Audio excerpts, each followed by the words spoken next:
This conference will now be recorded.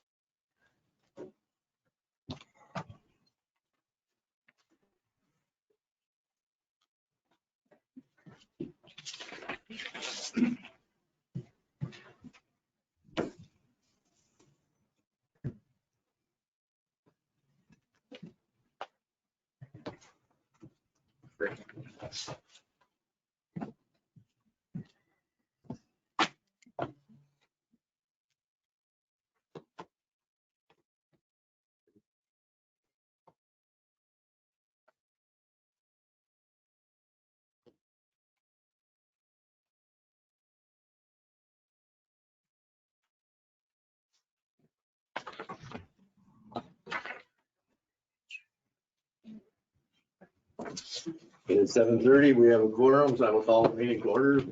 Please rise and join me in the pledge of allegiance. Remove your hats, please. I pledge allegiance to the flag of the United States of America and to the republic for which it stands, one nation, under God, indivisible, with liberty and justice for all.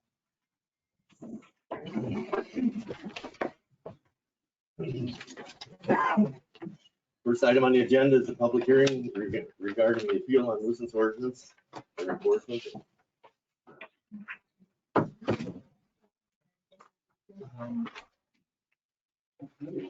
Shannon, you're on.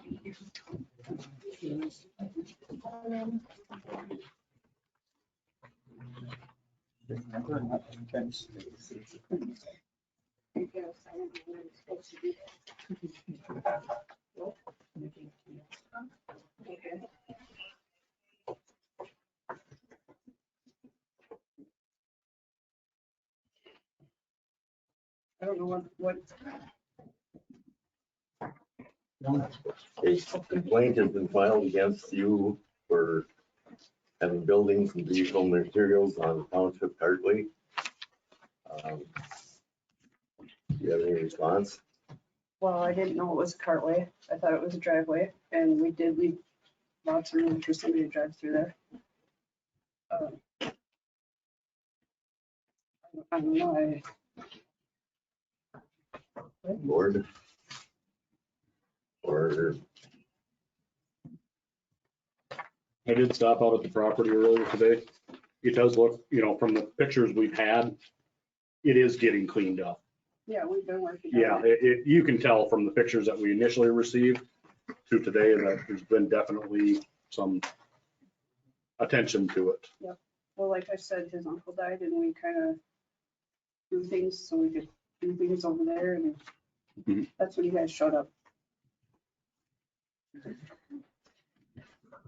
Mr. Richards?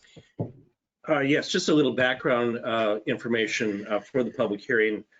We sent a letter on August 12th of this year to Bert Borst and Shannon Brekke about the accessory buildings. There was an unlicensed vehicle and materials stored on the township cartway and code violations. Letter was sent. It has to be sent certified mail, and that was received by the applicant or by the owner on August 19th, 2021. I also discussed the matter with her, and she had indicated that they were starting to clean up the site. So the storage of these materials on the cartway is not allowed per the township public nuisance regulations. And there's really 3 points. It's accumulations of open or discarded or disused machinery, household appliances, automobile bodies, miscellaneous junk or other material in matter conducive to harboring of rats, mice, snakes, or vermin. And then another one, depositing garbage or refuse on the public right-of-way, public property, or adjacent private property. And then any abandoned junk vehicles defined in Minnesota statute. There was an unlicensed vehicle on the property, and there's a number of buildings that have been placed. Again, this is not part of this property. It is part of the township cartway. So the notice was sent, and Shannon Brekke did send a notice to the township that she wanted a public hearing. So that's why we're here tonight to discuss it. Really, the town board has 2 options.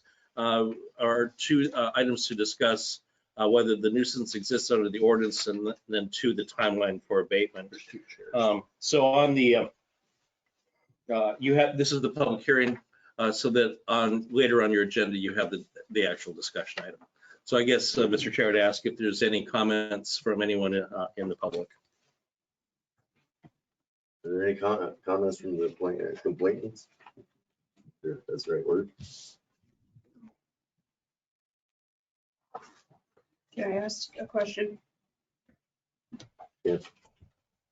Why is the cartway 66 feet wide and not 33 feet? 33 feet on each side of the center line. Okay.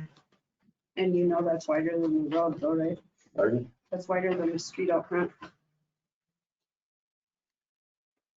I'm just trying to understand, like, I thought a cartway was 2 rods, which is 33 feet. And like the actual street is 66 feet, but One rod is 33 feet, isn't it? 16 and a half. The actual distance between the two properties is 60 feet for the cartway.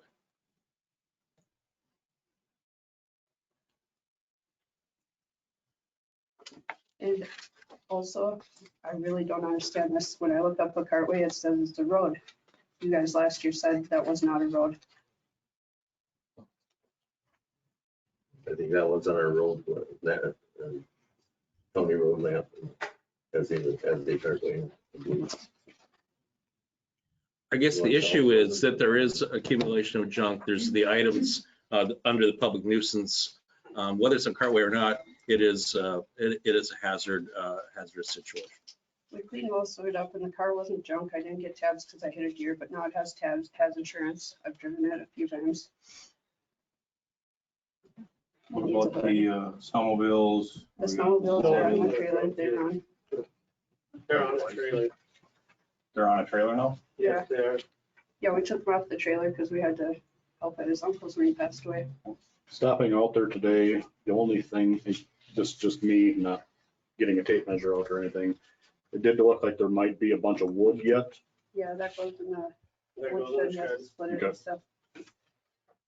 And I don't know who was out there that I spoke with earlier, but he did say that there was nobody. It was just a woodshed. So, Yeah. I'm just testifying to what I heard today. So, Nobody lives in any of the buildings. That'd just be stupid. because I know that was one of the initial complaints.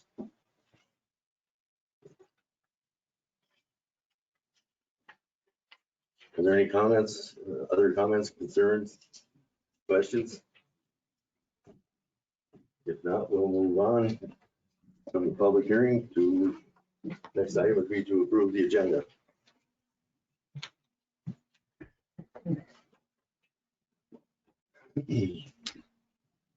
See the agenda before you, is there any additions, corrections? I would move to approve the agenda. Motion was made to approve the agenda. Is there a second? I'll second that. Motion's been made and seconded to approve the agenda as printed. Is there any discussion? If there is no discussion, we'll proceed to vote. All in favor of the motion, signify by saying aye. Aye. And opposed, no. Motion's carried. Mr. The Chair, agenda is approved. moved by, seconded. Mr. Hiller. I second Who made the Oh, motion? it. Thank you.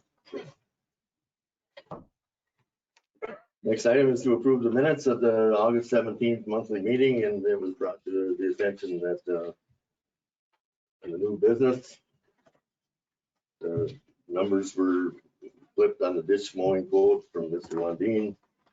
It's not $41 a mile for 62 miles, it's $62 a mile for 41 miles.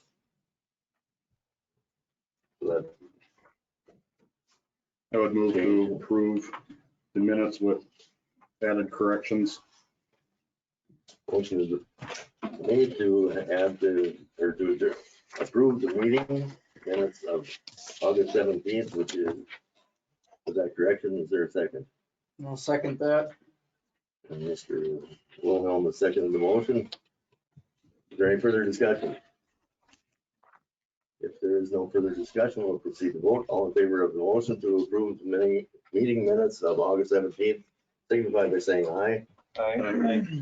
And Opposed, say no. Motion's carried. We'll move to open forum.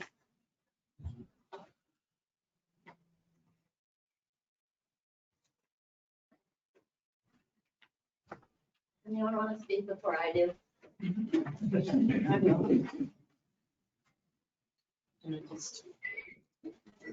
never been here before, so I don't know. Just come up and state what I've got here.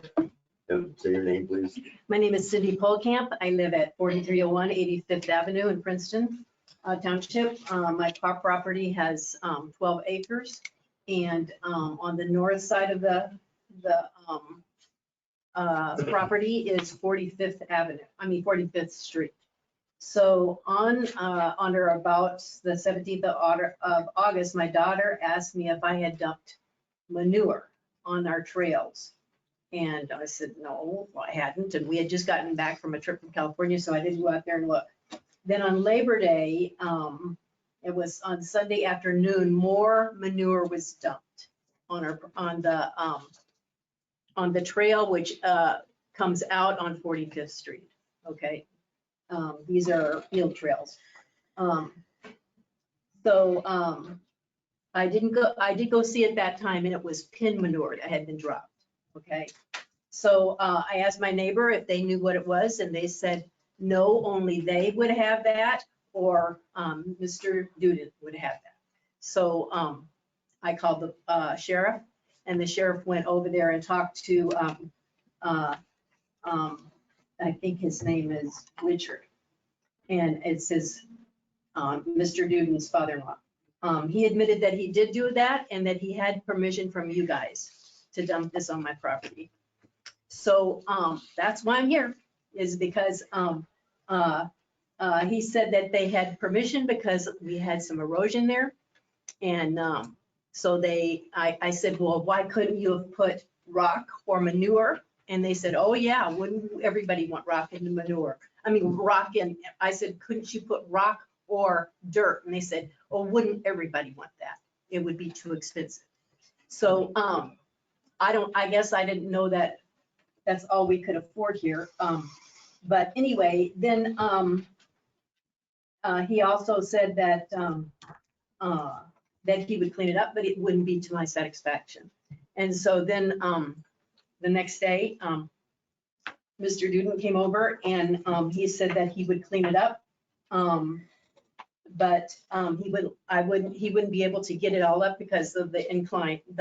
It's like about 45 degrees or something. And he was worried about his machine. He had this Bobcat with it was a forklift. It was a fork that had those forklift things on the front of it. So anyway, so he went out there and he did some work on it. And what it looked to me is like he just moved it around.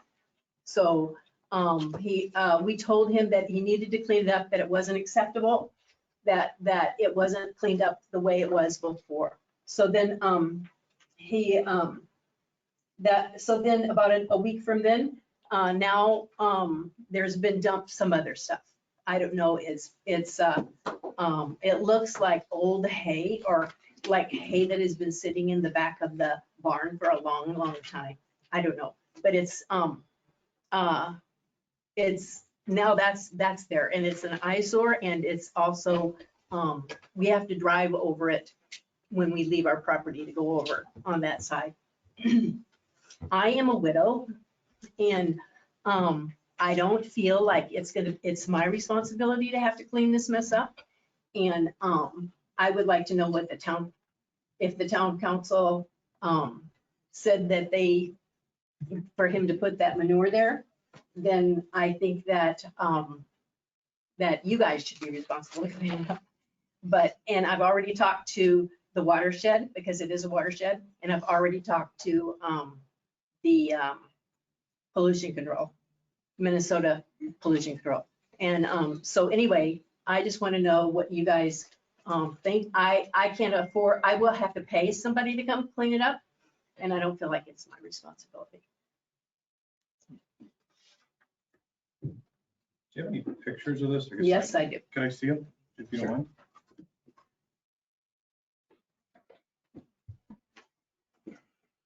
I have on my phone. Fine with me touching your phone. I mean, everybody's worried about COVID, but you're fine with me touching your phone. All right, I'll have to buy them. It'll take me a minute.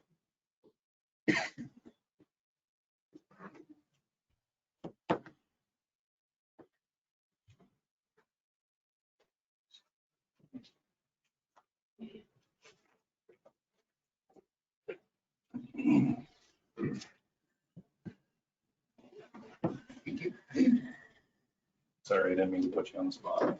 That's all right. I'm not really as good as I used to be with this kind of stuff.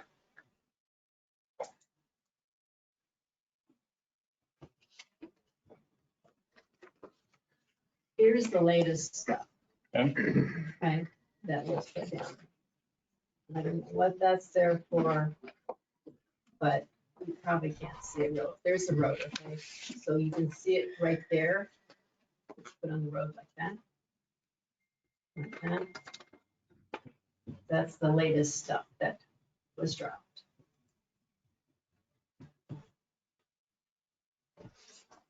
Yeah, I saw it. I was out there and viewed it. Can I see that, please? Which way do I scroll? Either way. Either way? Sorry.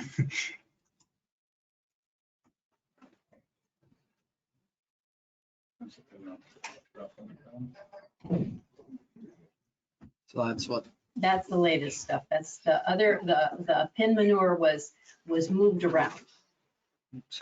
I've got pictures of that too. So was this on your property or is it on the road right away? Okay, it's, you guys, I guess, have 31 feet is what they told me. The sheriff told me, is that you have 31 feet. So they put it on the 31 feet, but part of it was on, of course, part of the property. But then when he came to clean it up, so-called, it got all, it was just pushed all over the property.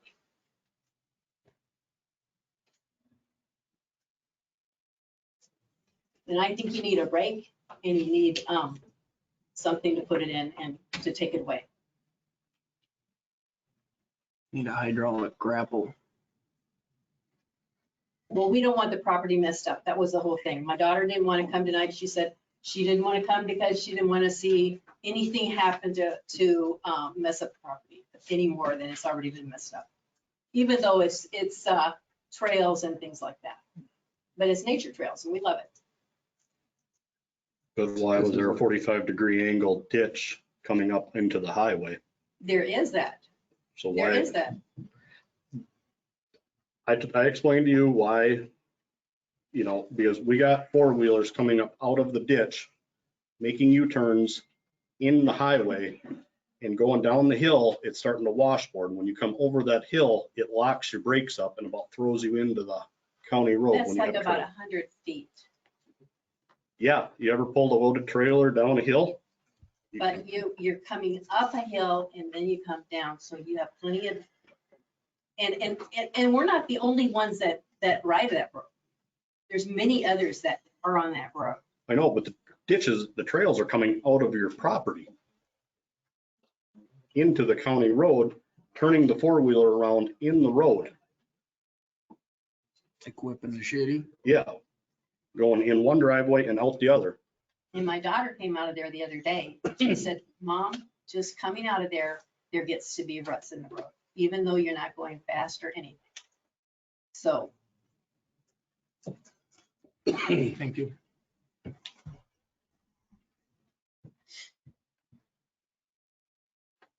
So I guess I'm looking for a remedy. Good thing is manure will decompose. So if I want to get rid of out of my chicken farm, I can just come over on that 31 foot and put it on yours. You want to help with the erosion control? That is very, very rude. Very, very rude. I feel really. Is that your only exit? Huh? Is that your only exit off your property? No, it's not. That is not my only exit. We have a driveway. These are field trails. Okay, these are not driveways.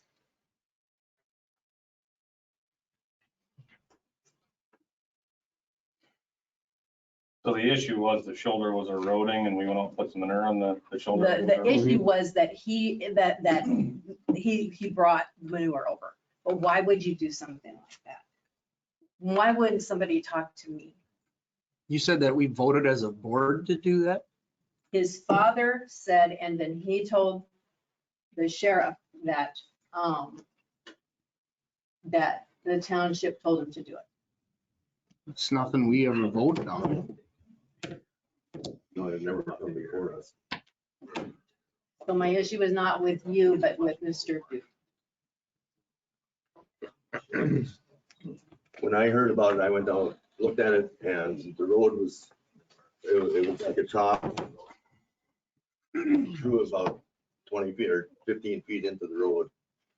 That was, Now, when was pretty that? serious. You gotta ask, you gotta tell me when that was.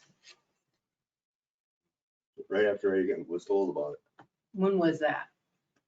When was the manure put down? It was after the manure was put down. It was after the hay was put down over it. Or manure was removed and the hay was put down. Because that same day when this was done, the road grader came through and my son-in-law and my grandson had a conversation with the The road. road grader came through the day before. The road grader came through and did it. They did it either, The road grader There came was no through ruts in the within an roadway. hour.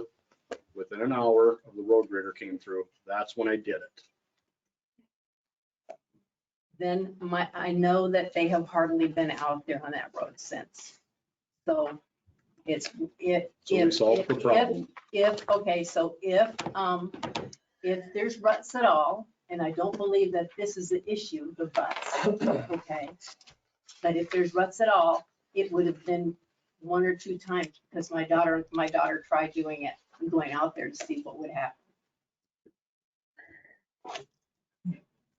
They have not even been using that, and neither have I, because I can't hardly get up and down it anymore to get out of my property on that side.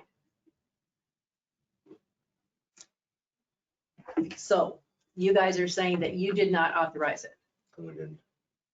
So my issue is the sheriff told me that I probably had a civil issue with Mr. Duden if you didn't do it.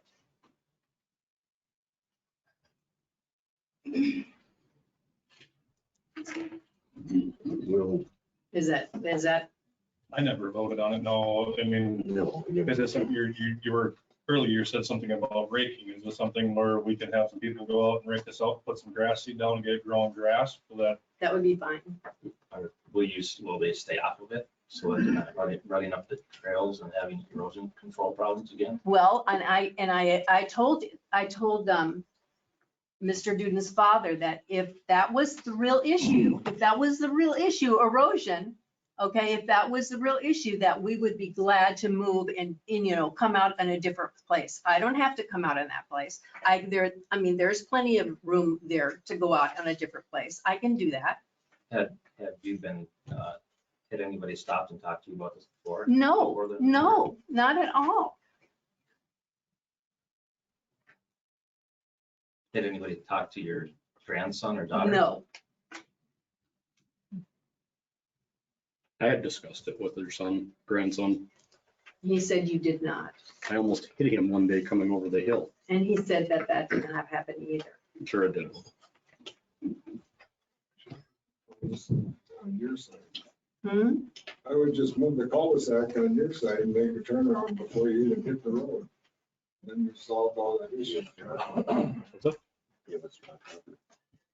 I'll go pick it up. No, but Yeah, we'll get a because that battery up or electric. There's no cul-de-sac here. No, you'd have to make one yourself. I'd have And to- start turning around on It's your side of the road.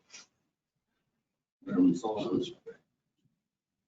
It just begs the question, why are we putting manure on the right of ways? Exactly, Like, really, seriously, this is a question? exactly, We're gonna use manure for fill? right, Come on. exactly. Somebody's pen manure. Do you know what I pen know manure is? exactly what it is. It's pretty This cool. is a pretty low blow. Huh? I thought so too. It's like, it was like a slap in my face. And I felt bullied. I just gotta say that. And I still feel bullied after this. Well, and then the pen manure, it's going to, there's a little pond right down there. It's all going to seep down into the pond. That's disgusting. Yeah. I thought we were an agricultural community. More than that, don't we? It's great fertilizer. Ditches. I think we'll move on. We will take this after the meeting goes, after the open forum closed. Can we finish open forum So first? do I stay or do I? Let's see. There anything else open forum? I brought information for you guys. Sorry, I didn't realize there'd be extras of you. Got one from the supervisors, one for Doug, and then some for the audience. We only got 20, so maybe every other person can have one.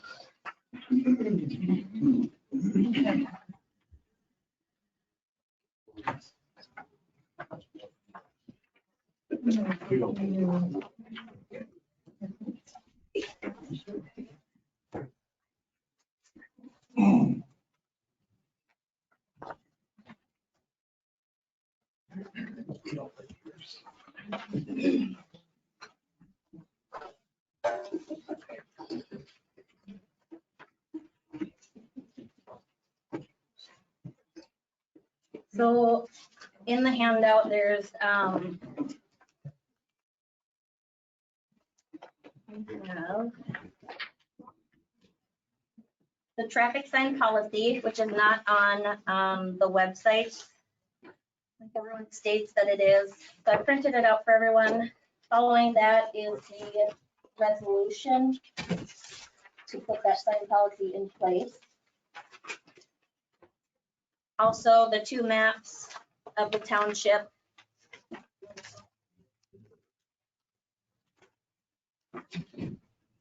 These were the maps that were shown last month by Bill, telling us which signs that were, well, there's a legend there, but which signs were taken down. A little bit of information about all the road signs.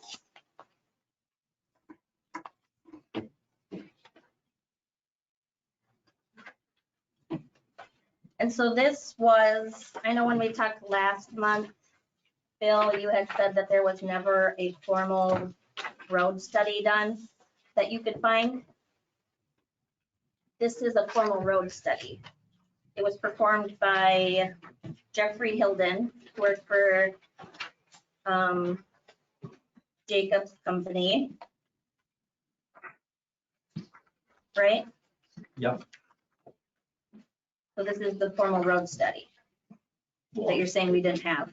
I'm guessing, I'm not sure how you define a road study. That's what I'm wondering. An engineer went out and put together a map with required That's what we- signage. That's what we use to do our sign reduction policy. You went off of this road study to remove the signs that you chose to remove. This is the information we have at the township. Okay, so it's the formal road study. So this was done in 2008, when there was a program put into place for 6 counties in Minnesota. 198 townships had their traffic signs, road signs replaced with government funding to test a new reflectivity on signage. It was a new 3M product, and they wanted to put it out there and see how it went. And the conditions were that the township would report yearly how the signs were handling the weather, all that stuff. So these signs in our township were placed here intentionally with government funding by an engineer.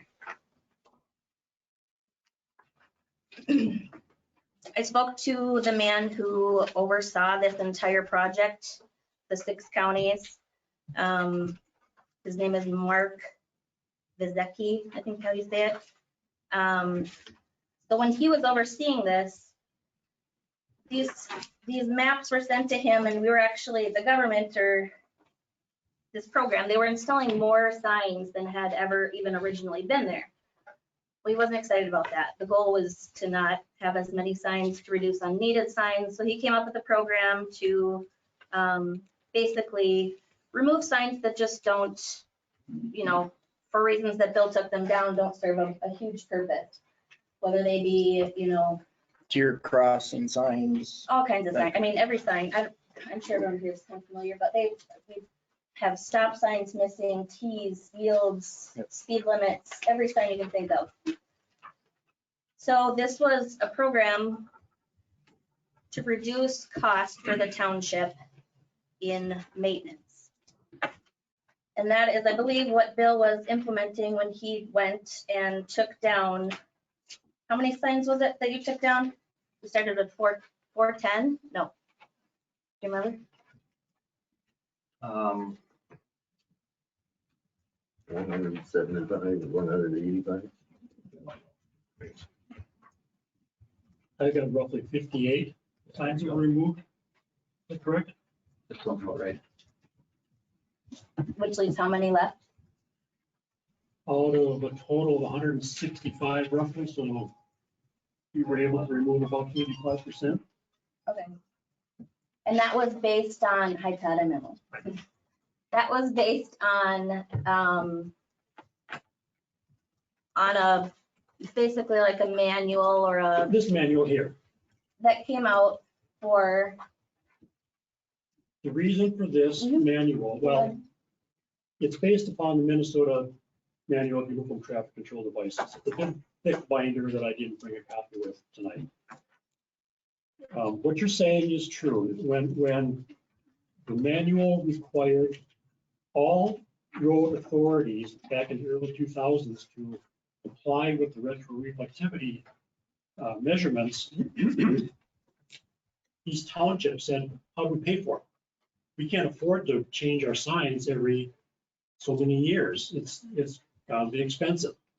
So Minnesota LTAP, along with the University of Minnesota, MnDOT, Local Road Research Board, and Federal Highway Administration, put this best management practices manual together to help townships deal with the costs of replacing their signs periodically.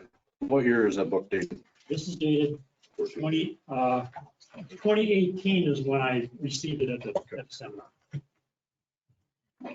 So what this guide does is it basically states that the best way for townships to be able to afford this stuff is to reduce their inventory. Period. And that's kind of what you alluded to as Beth Jacobs did. They reduced their inventory, tried to reduce the township's inventory so it doesn't cost so much.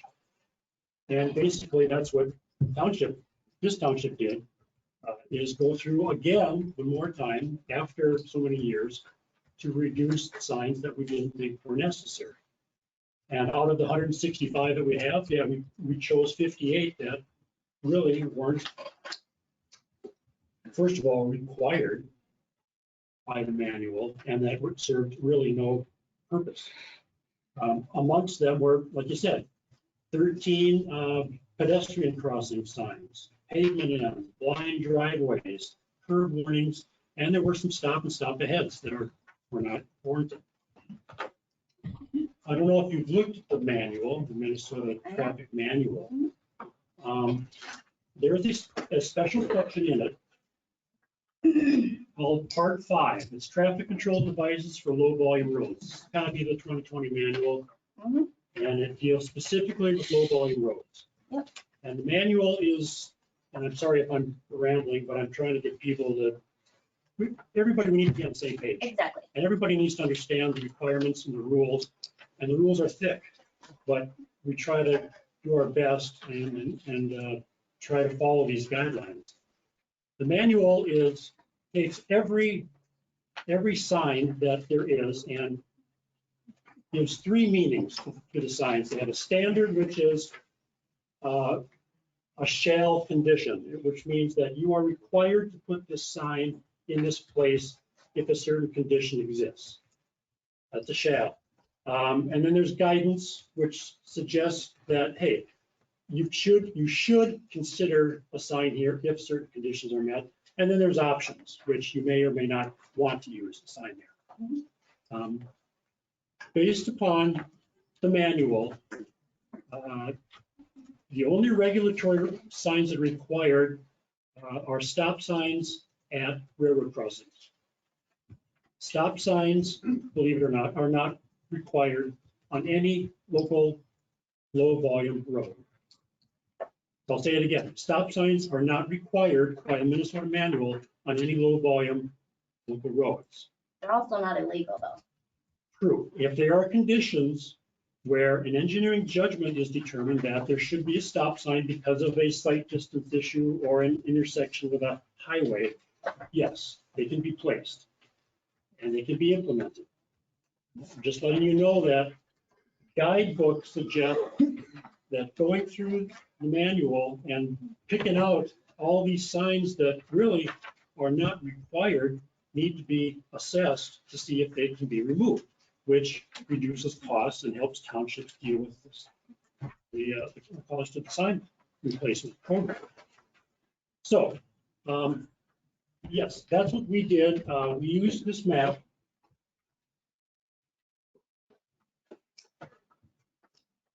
That map that you handed out was the old Jacobs map back in 2008. Yep.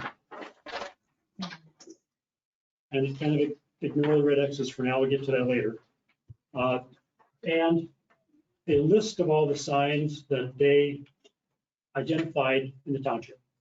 And that was the only information the township received back in 2008. If you want to call that a study, so be it. That's fine. It's a study. So we had this map. We went further and we created this spreadsheet. I made a big copy of it, so at least I can read it. And it identifies all of the signs, not only these signs, but others, all the signs in the township currently, 2020 was when this was done. And it lists location, it lists reference points, which way the sign is facing, type of backing, you know, they're all aluminum type signs, the structure, the post, the mounting height, and all this kind of stuff. So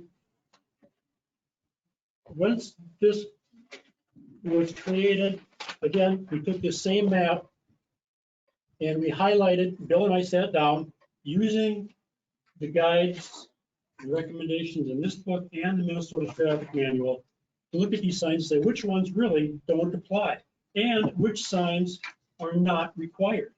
And that's where we picked out periodic signs here that didn't meet the requirements and weren't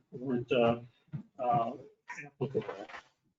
So that's, we did more. Again, I don't know what Jacobs did. I assume they sat down and went through their list too. But that's what Bill and I did. And we made a list of these signs. And we were able to pick out 58 of them that didn't warrant being there. So, you know, we saved the township $12,000 or whatever it is, $15,000. How do you come up with that number? How do you come up with that number? 58 times $200 a sign. What's 58? It's the number of signs that were removed. So you're saying you're guessing it's $200 to replace a sign in general? Yeah, average. I don't know if that's bid. I still got a bid. But in most cases, you can replace just the panel. You don't have to replace the post. Well, I got a question for you on that. I found a company that makes stickers that you clean the sign off and you put the sticker on the sign, so you're not replacing the sign. It's just every 10 years you peel the sticker off and put a new one on. That's even cheaper yet. Yeah, it seems labor intensive, but possible. You know, I haven't seen that, but yeah, maybe that's an option. Isn't it quote for all the sign replacement? Yeah. Wasn't it like 6,000 or 7,000 bucks or something for like 100 signs? It was about a year ago, but that sounds about right. It's 42, it's like 47, I think. We have 4678. For 100 plus signs? Yeah. We get that. So the 12 grand is thrown out the window by that. No, because these are just placards. So that's What a he's heck of a talking price. about is, he's talking about the placards, he's talking about the posts. I know, So, we're not talking about replacing the post. We're But if talking you're about throwing out a placards. $12,000 to $15,000 estimate, Oh, yeah. that's really actually 4,500, 5,000. Or half Yeah, of it, that's a heck of a half deal. many signs. That's a good way to go. But still, the impetus is to try to save the township some money as they go through this whole time program and replace it. What was your bill for that? My bill? What did you bill the township for that? I don't recall. I have Well, ballpark. How many hours you got it? Who knows? $800, I don't know, $1,000. Yeah, I don't know, $500, $600, $700. So have the rules changed in the last 10 years? Rules are always changing. Because these are, But crew change because when the signs were put up, it was 2008-ish. Yep. Now we're 2021. Yeah. And the main rule is that it's over, it's 12 years, over 12 years. The signs are beyond their life expectancy and they must be replaced. That is a requirement. That's state statute. We saw the signs last month. But We all of the saw it. signs that were here, none of them would pass the record of reflectivity. There was- Again. I guarantee you there wasn't one sign in front of them Oh, gee. that would pass that test. According to who? Who does this? Who does the Well, test? you have to have somebody come out with a reflectivity. How have you meter, done it in the Well, I past, can answer Gene? that. And it was. I want to know never how Gene he's been here a long time, 13 years? How have they tested the reflectivity in the past? We did not, because when we put the signs in, we had an option of different things. We passed a resolution that we would change them as needed. Right, but and prior the to state- that, this resolution was that when? was- Not true, Gene. That's exactly what the wording was, because I had to work with the state and they finally kind of gave us that as a buy. I was the one that wrote the resolution. You may have written some kind of resolution, but it didn't happen on my watch. And I started this thing with the county. That was after the signs were put up. That's right. And that's when we had to pass a reflectivity study or a replacement study. Or And we- inspect them. And we passed a resolution that we would just change them as needed or on schedule without going through any kind of, Yeah, they have a copy of the Say resolution. won't pass if you haven't done a reflectivity study. You keep saying I- it will not pass. How do you know that? I've seen what the study is. If you get a sign that's aimed like toward the road, you're coming with your high beams on, it's gonna blind you. Yeah, well, if we were out here, I'm sure would. What's that? Well, we should take them out and put them on the high beams then. We shouldn't set them out front here. If you think they won't blind you, Well, I was just looking at them from, you're not, From the there's no screen. high beams on it here. they wouldn't pass. Fluorescent lights. It's apples and oranges. I called all the surrounding actual townships to find out if anyone does the reflectivity with the gun, the meter, cost $15,000 to $20,000 to get this. Looks like a big old flashlight. You pulled up to it. Bill explained it to us last month to test these. No one does it. No one uses that method. Every single one of them use the visual nighttime inspection method, which is where Dahlheimer drives around with John Roxbury. And if somebody can see the sign in the dark with their headlights, it's good to go. That's not. That's not true. That is so true. Sign reflectivity, yes. Yep. Minnesota toolkit. Here we go. The hard part about that is to be consistent. And if one. So you're sign- saying let's take down signs because we can't afford a $20,000 meter? No. Let's just replace them anyway. The measured reflectivity is different than visual inspection. Visual, I'll read it right out of here. Yes, inspectors need to be at least 60 years old, 20/40 normal or corrected, and 105-degree vision. So I'm not making this stuff up. No, I know, I had it right here. Okay, so to drive around at night and be a trained type inspector, it's hard to be consistent. So in lieu of doing that, I made a recommendation long ago that the township adopt the life expectancy method, which is an approved method. And I'm not arguing that method. I'm And not it's arguing easy- that it's signs easy to track. deteriorate, right? It's easy to track, it's easy to budget for, they know exactly what's coming and when it's coming. And I think that's what the township recently adopted. So pop quiz. This was adopted in June of 2020.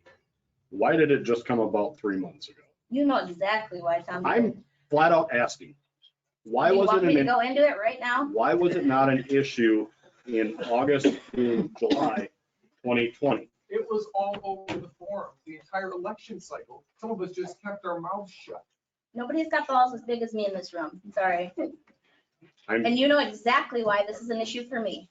I am just asking a flat out question. Why did we not see everybody here 3 months after? Because they you were taken? frustrated the piss out of these people. They are so sick of a large portion of you, not all of you. They get turned, we've got pig shit in our ditch, and you're like, too bad, Cal, whatever. It's gonna, so the great thing about it, the good news about having manure there is that it's gonna decompose. obviously you didn't attend any meetings in the last 10, 12 years up here. I haven't been a resident. I'm just How long have you been here? 6. 6 years? You've been coming to the meetings regularly? No, I've been here for 6 years. This she was like a prime When did you example. come to our community? 6 years. Yeah, you're the newcomer. We've all been in this area a lot longer. So Just some quotes out of this booklet, the 120-page book. The Obviously, closer new practices people aren't follow MUT You're welcome. CD guidelines, the better we will be from a risk management standpoint. If no apparent risk or visibility or high traffic volume, signs should be removed. System-wide consistency and consideration for signs at similar locations is important. At low average daily travel, increased controls do not improve safety. Traffic control devices aim to change drivers' behavior, especially warning signs do not. Most signs fall into the hope realm. They hope they do no harm. They hope they do something good. There can be a real consequence for us not following advice of our professional staff. Those are all in that booklet. If you read 120 pages of it, those are main points that we have to consider when we're following and Bill's advice. Shouldn't we consider the township residents that have concerns about signs that are no longer there? Yeah. If they're not meant to be there, there's no reason for them to be there. Why should they be there? Yield sign at a T intersection, no flag, no sight to the left. We shouldn't have a sign there. First Haven Development, there's several in there that were taken down and now there's a T. And I've gone in there several times and nobody knows if they should stop or go, and you gotta, and the signs used to be there and they're gone now. You can look at a map all you want and determine based on guidelines, which they're suggestions, right, Todd? There's nothing illegal about these signs. You guys took down 58 signs based on a suggestion for lowering costs for the township, correct? It's just a cost savings. There's nothing illegal about them. There's nothing illegal about them not being there either. Right, but last month we had everyone saying they had to be taken down. They were illegal signs. Illegal. The ones that I put up were even. And we can talk to lawyers about that. That's a whole nother What about the subject. 58 signs that the township took down? That's what I'm. They were not Yeah. illegal. Yeah, Nobody said the 58 signs that the township took down were. illegal. actually, yes, we can watch the video again. So going back to my question, if we're so concerned about cost, why don't we re-sticker them instead of buying the whole sign? What's the cost on that? I'd have to double check on that, Well, but, that was kind of your assignment for the last month. okay, but if you got one person, we need to have a special meeting on this so we can all be on the same page and agree on it. And that way, this guy who is available to do the study gets an exact representation of what he needs to do. what do we hire Todd for? If we put up one stop sign extra that's not required, then we have to put one up at every intersection. Not true. Yes, it is. It's not true. That says it very plainly. It is not in that true. book. It Todd? says- It's very traffic- important for the It's township. to be- suggested. It is not law. It's very important for the township to be consistent on placement of signs. But if you have. Lawyers if you have today multiple are residents- smart. If you don't have a sign, you have a stop sign over here, and you don't have a stop sign over there. We addressed this last month. Why wouldn't we just take all the signs down? Then there's no liability on the township at You all. absolutely could, and that was discussed in the seminar that Take every that- sign down. there are 5 signs that are required for low volume roads. I have a Only 5. question. How many signs would you have had to put over there to compensate for the ones that were there? I can't, I don't. Was it No. 2, 5, 10? I'm sure it was never looked into. I'm sure it wasn't. And you're talking cost savings? And you don't know how many signs you would have had to Well, that equal would it be a out cost and increase keep to the community safe. install additional signs though. And then on the other hand, you want to pick and choose where you put dead end signs. Yeah. That was your big deal last meeting. The only reason the dead end sign was came up was for consistency. That's all. It was a discussion point. We didn't make a decision on it. That's what we talk about that's what we talk about at these meetings, is we talk about these things. But this whole farce about putting one sign up and having to put all these other signs up, every intersection would have to be evaluated. I mean, you No, can't. every that's not true. intersection You would have to have a If you control got sign. blind, if you got blind intersections, that's different than an intersection that isn't. It has to be. There has to be provision for intersections that aren't safe, even though it's just a low volume intersection, but by every other measure, it needs a sign. And there So are, you can't there are. just do that by looking at a map, though. You have to. There's go still drive 100, and there's look. still 100 and some signs the township feels the need to have out there. But And that, It's the that, rhetoric. It's the that- rhetoric we hear, though, that you can't just add one, you gotta add them all. That's not true. well, It's not true. It's at the discretion of the board. Bill went out and looked at these intersections, these locations, that the spreadsheet is all about, and then looked at the surrounding conditions. If the condition warranted a stop sign or a stop ahead sign, it stayed. If it didn't, it was elected to come down. So we have So residents there's disagreeing with reason, Bill's and opinion. there's reason, it was him and I's opinion. There's reasons, there's applications using the manual and the guidebook. It's just not roll the dice and see which ones come out. Every sign in the list has a reason why it stayed or got removed. And you have people that aren't happy about it. So what are we gonna do Well- about it? So if the I wish you could definition is please based on everybody. traffic volume, how hard would it be to collect the data to determine what the volume is? We We have, have, In the yeah, discussion? Bill took traffic counts. No, I mean, We a have computer or an electronic device, so it's not an opinion, it's data. it was done It was by done. We by took traffic road counts. traffic, We bought our. average daily traffic. Did you guys, and has that data been presented? What's that? Has that data been presented? Yes, Publicly, Yeah. yes, it's Could you guys share it? And- it's on our road plan. And where do we find that? Yeah, I'd like to see it. We've been through it for the last 8 months. Continuously, we've But you been guys- following our But you road plan also based on average continuously daily traffic. share stuff behind the desk there that we never see. It was here. Barry, you were at the annual meeting, weren't you? yeah. It was shared there. Individual counters. Did you present Yeah. it? We had average daily travel on every road I think if you guys. at the annual meeting, and we have for months.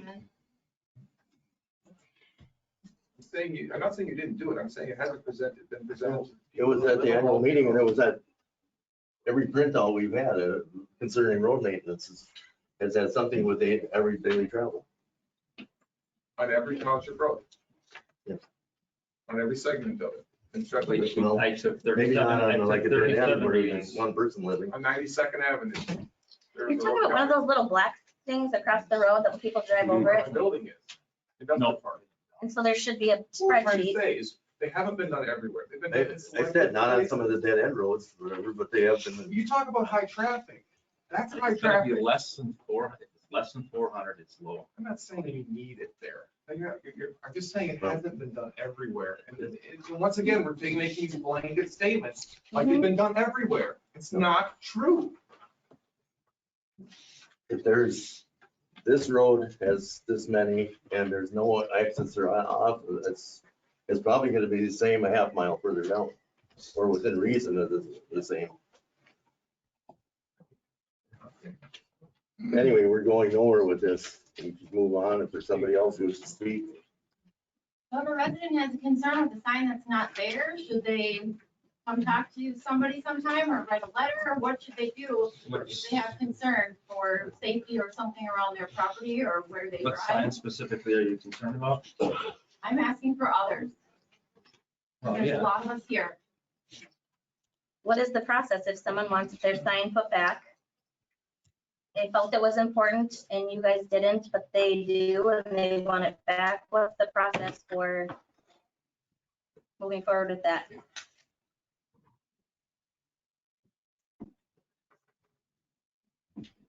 Todd basically hit it already. It's consistency. We've got to keep things consistent throughout the I mean, township. telling your residents, too bad.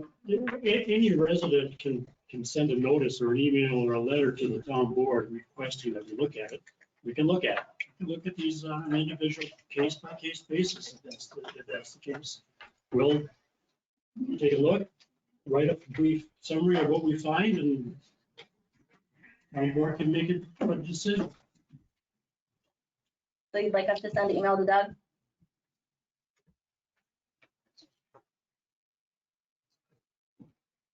Yeah, I guess so. What you'd like everybody to do with their requests? That's what they want to do. And then we'll go over it next month. Probably not next month. Why? Why?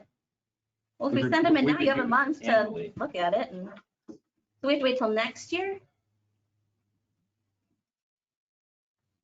Well, I mean, if they're sending a list of 200 signs or 50 signs or whatever, give us some time to look at all these. I mean, now you're incurring costs for my additional time and Bill's additional time. It seems like the problem was created when they were taken down then. I agree. Was there a notice sent out to residents that the 58 signs are gonna be removed? Don't know. I don't believe so. It was just part of our monthly meeting discussion. Because according to that Mark, however you say his last name, there should have been proper notice, whether that's a mailer to the residents, a temporary sign put out with an orange flag saying, subject or, signs will change, a notice in the newspaper, and none of that happened. So I think the problem here is that residents just watch their signs disappear without being notified, without knowing why. And then when you say it's to cut cost, they have a differing opinion that you're cutting it. It costs a lot of money to hire all the people to evaluate, do the spreadsheets, take them down. Yep, and here we go again. And here we go again. We're gonna evaluate a bunch more signs, so, but I agree. Maybe we could have done a better job notifying blanket-wide township in the paper or something that, township is looking at reducing some signs and maybe have a list or whatever. I mean, 15 signs isn't a whole lot out of the whole entire township. Is it a third? So, a third, That's a lot, isn't it? it's spread out, so doesn't seem like it's a shock to somebody, but maybe it is. And yeah, we could have done a better job of that.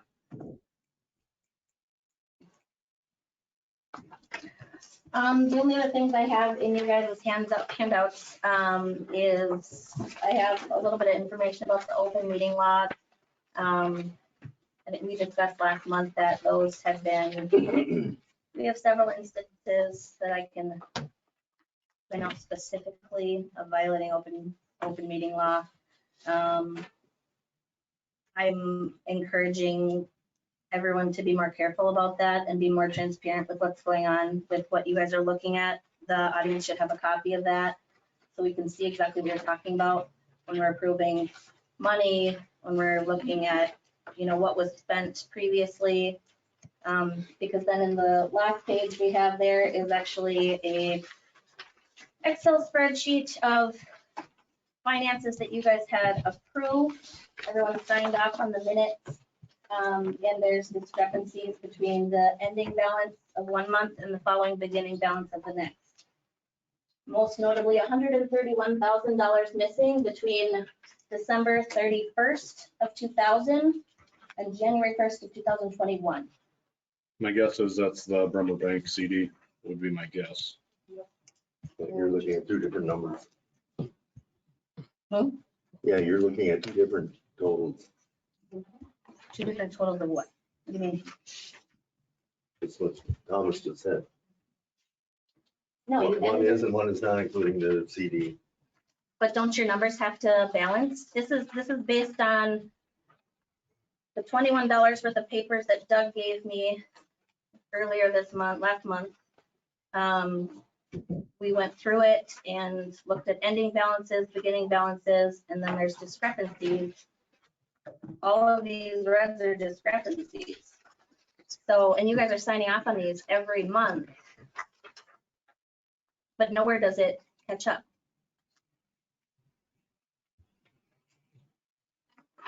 How can that money just not, from one day to the next, not be there? And I don't have an answer. I don't know. I would like the residents to be aware that things are weird. The more I look into it, the more questions I have, and I wish it was not that case, but here we are. So, I mean, if Doug has any suggestions as to, this is right from the paperwork that Doug had given me. Doug, do you know where that $131,000 is from December to January? So last year on the township certificate, this is the last month. There's 108,767.32 on the current balance on the township CD. I'm just going through last month's meeting minutes. Okay. And what do you think that's? I'm not an accountant, but you got 131 and you got 108. So to me, that much is accounted for right there. No. You're guessing that's where it is? I already told you, I'm not an accountant. Because it's. We have sort of 4 close. sheets that we sign off. We'll look into it. Don't worry, residents. They will look into it. They'll look into it. That's all I have for today. Anybody else with open forum? We have gone over it. Why do you say we keep it vague? We have gone nowhere. These people are being educated by facts. That's nowhere to you. Read that manual and then come back and tell us. I have. We've just been educated about the manual.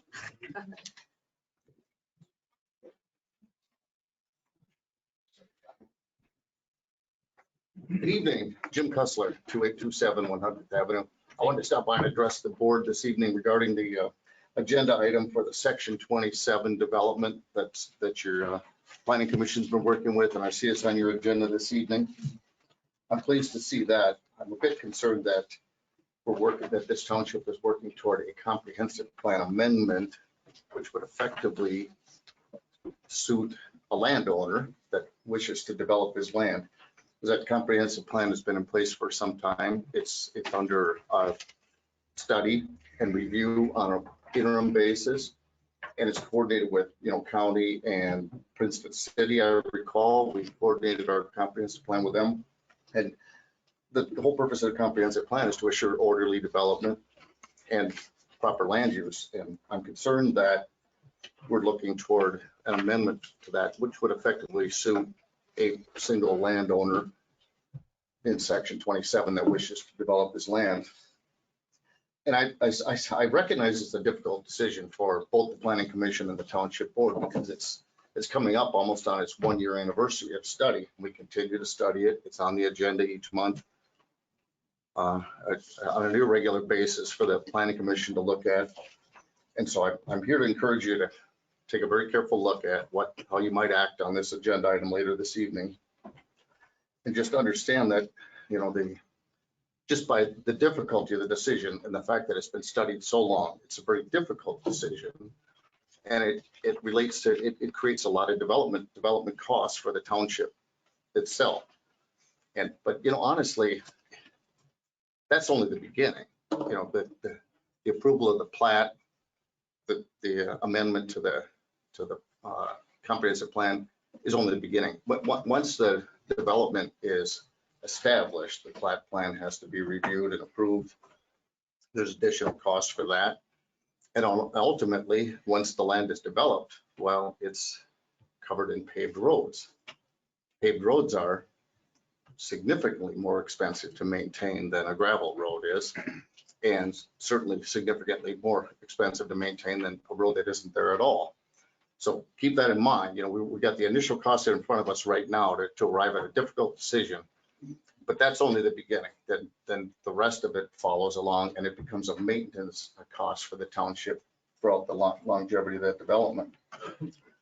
So I noted that I'd heard discussion about the past board's actions regarding road maintenance.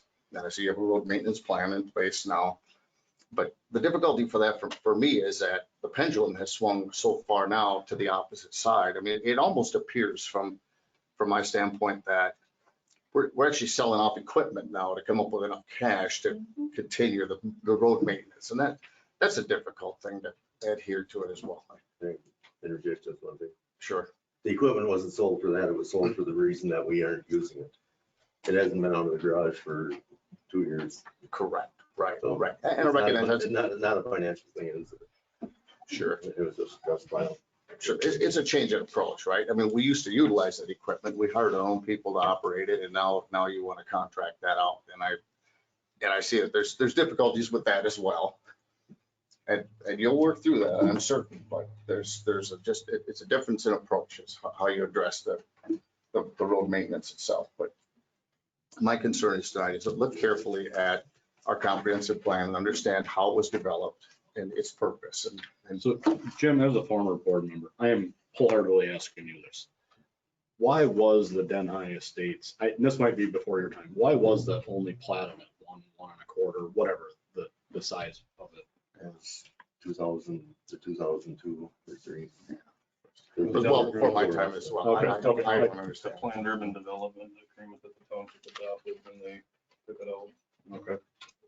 I think that was in 2005, 2005, I think. Yeah. 2005. It was taken out of the ordinance in Yeah. 2005. Very well. Thank you for your time. Thank you. Anybody else wish to speak for open forum?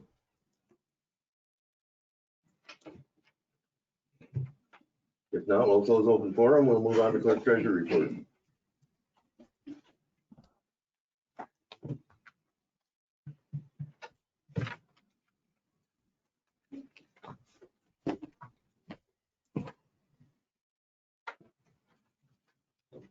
Okay,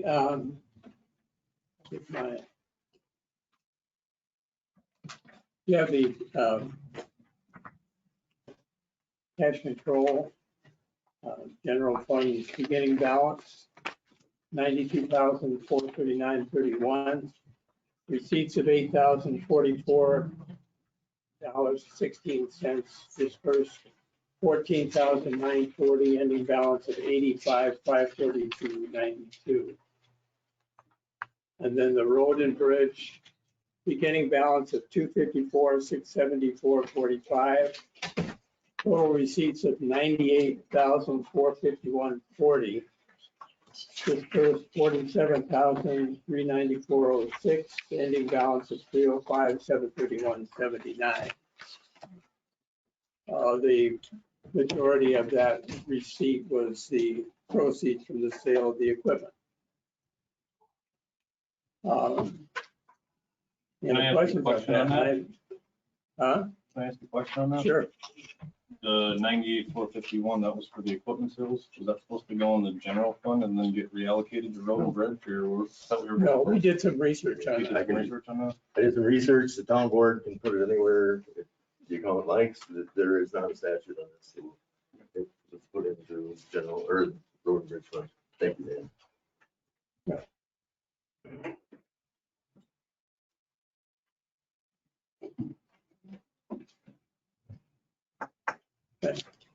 Any other questions on that? Accept the motion to accept the cash control statement. So moved. Motion has been made. Is there a second? I'll second that. Mr. Yoder. Motion been made and seconded to accept the cash control statement. Is there any further discussion?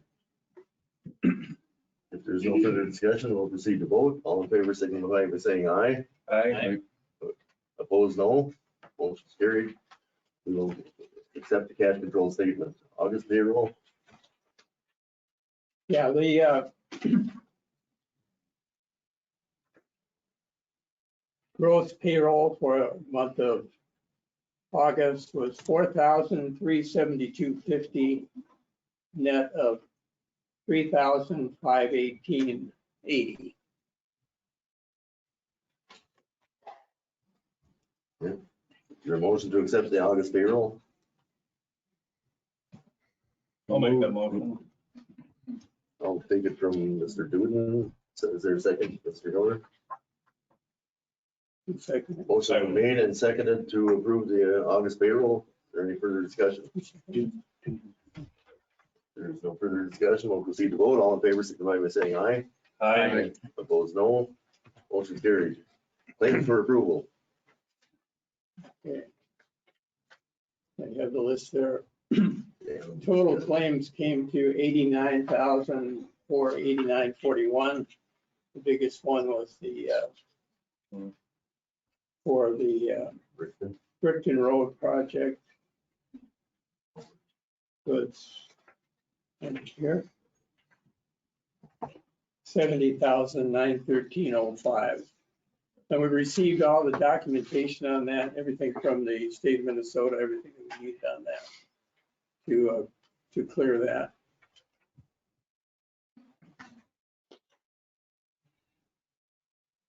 Kennedy and Graven, is that 1 month, 2 months? How many months of billing is that from Kennedy and Graven?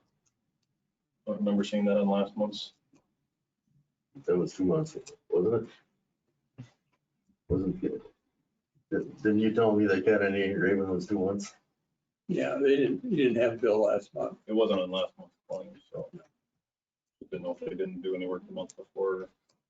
Yeah, it was spread across 2 months. Any other questions? Then I'll accept the motion to. Yes. What's our bill for the planning company this month? There isn't a bill in this month. Yeah, the planning company. 45, 40. One of the last items. Oh, there it is, yeah. Right about the line, it was 4267.50. I've been watching that one. It looks like a constant bleed. Some of that is billed back to the applicants, so I'd like to see that counting.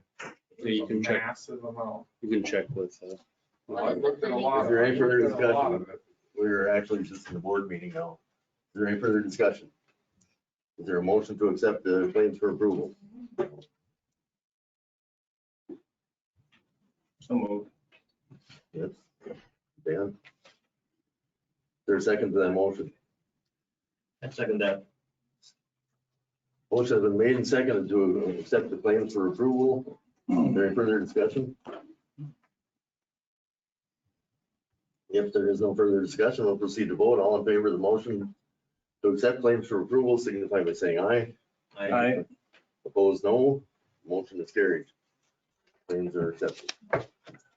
Okay, we received notification from Nate and Jennifer Kick that they're doing their pumpkin farm again. That's just they just need to notify us of a continuing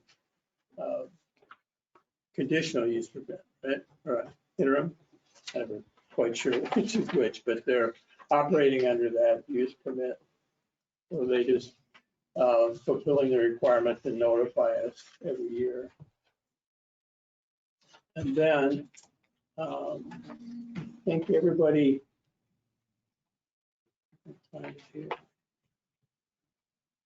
I sent out this notice about the East Central Minnesota Regional Broadband Conference, October 6th. In case anybody was interested in attending that. That's a Graham Event Center. So that was just informational. And then another piece of information. If anybody had intended to attend the Aiken County Township Legal Seminar, that date's been rescheduled. I don't know if anybody would. Were you gonna go to that one? 9th and then move it to 23rd, I think. Yeah, it's changed from the 9th to the 23rd. So that's all I have.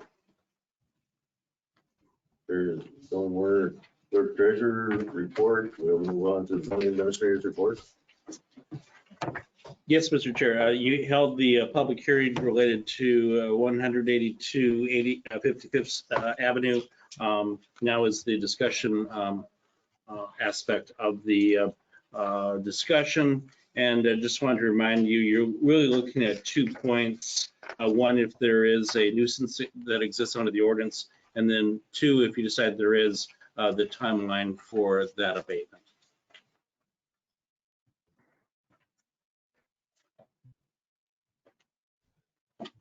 Have you looked at it the last week or so? Yeah, I just looked at it this evening.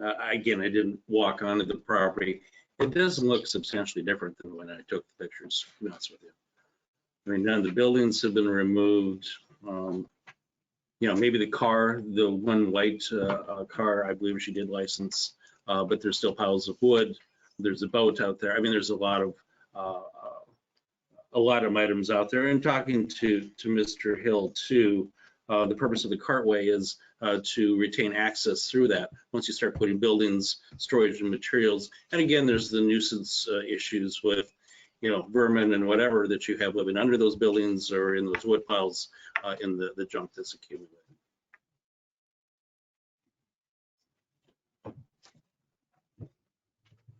What would be your recommendation at this time? If I could ask. I would say that, again, because I see violations within the nuisance regulations, that you give the applicants a reasonable amount of time to start cleaning it up, and then giving staff direction on timeline. And Jason, you may want to weigh in on this a little bit, but that the concern that Shannon Brekke had about it is that it does function as a driveway, as it does on the other side of the roadway out here of 55th Street. So you need to, with a cartway, retain access through that cartway, is my understanding. And she could indeed, the property owners as well as Shannon could use that as a driveway long term.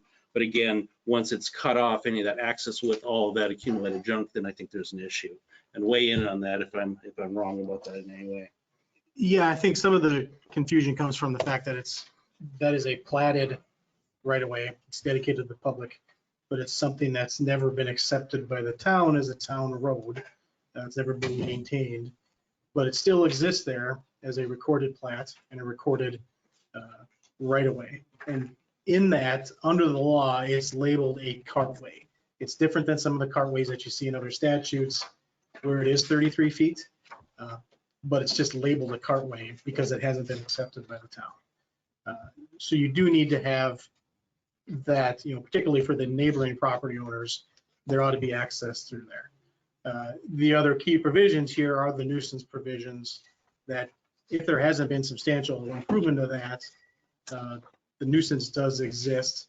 And I think it's, you know, more than reason, you know, this originally went out in August, you know, it's reasonable to give these folks a little more time, but you know that condition has to be, you know, abated to allow that access, to get rid of that nuisance conditions, prevent any safety issues, any attractive nuisance. If kids are running around there, you know, that's the whole purpose of these nuisance ordinances, is to make sure that stuff isn't there.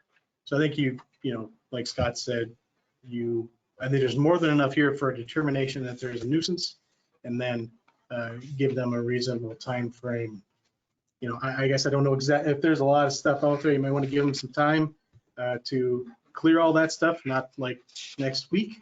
You know, give them a little more time. Sure. But you know, like 30 days, 60 days, 90 days. Could we ask just a question of the property owner? Has anything changed in the last day or two that we don't know of? Not yet. Okay. It's about to be. What all are we gonna ask her to clean up? I mean, how many, see a Bud Light van body, I see another maroon van body. How many storage sheds do we have on this property? this is basically, here's the code. There's everything. Yeah, if you look at the aerial photograph that was What included, does our current ordinance say? I mean, if it's in the parkway, that's one thing, it's gotta be moved out of there. Does that mean they're just gonna take it, shove it off of that, and shove it on their land? No, because then the nuisance remains. Okay. It's got to be removed, Jim. now they could move, there's a building, I don't know if it's part of the Bud Light truck or whatever, but there's the newer shed that was added. That is a reasonable shed, again, if they secure it on a, on some sort of foundation. Yeah, it's with the one with the siding, foundation and so forth, they could do that. But I don't know if we want the Bud Light truck to, be retained on the site or on their property.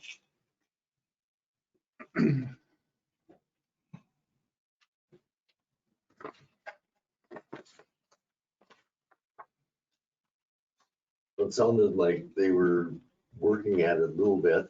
I don't know if it's fast enough or if we give them another 2 weeks or wait till next month's meeting and Is 90 days pushing it out? well, August 12th was the day they got the letter. You're gonna want them to clean it up before it snow flies. Yeah. But Yeah. they've done substantial work cleaning it up out there compared to what your picture shows there. Okay. I mean, Well, they've you done could- a lot of work. It's not, You could give them 30 days, that puts it in the middle of next month, and, I could do an inspection before the town board meeting and just report to you. Next town board meeting is 19th. so 19. we could send them another letter that they have in their compliance by the 18th. Are we gonna specify what needs to be gone in that letter? You Yes. should, yep. And you should determine that as the town board. So if we look at the map, where the pictures, we have to make explicit direction on what has to be moved. Or do we just Is the label boat this still as on junk? the currently? Yeah, I believe the boat was out there tonight when I looked at it. It's still there. Yeah. But that would have to be moved. So that's mobile, so it'd be pretty easy to move that further onto their property. Then,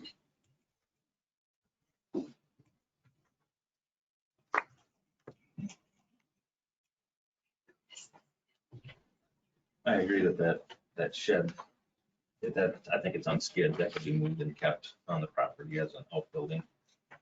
the Bud Light one? No. the one on the siding. The one's not, yeah, siding, the tan siding, With the, with the rocks in front of it. with the doorway? No, this one, change, next page. Okay. So just for clarification, you mean it needs to be moved onto their property? Right. Well, we know everything has to be moved out of the carway. It might be easier if you identify what can remain. If there's a lot of stuff. That's true. Well, for sure the boat.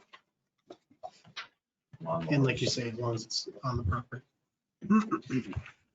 So boat vehicles, again, because it does function as a driveway, and they're using it to park their cars. The property line really is very close to their entrance door, to that side entrance door. So it is reasonable that they, like the neighbors across, allow. So anything maybe on wheels could be allowed to remain that's easily movable, and everything else moved. That's it. Everything else, we can just, shed. Shed the siding, stay out of the carway. But out of the carway.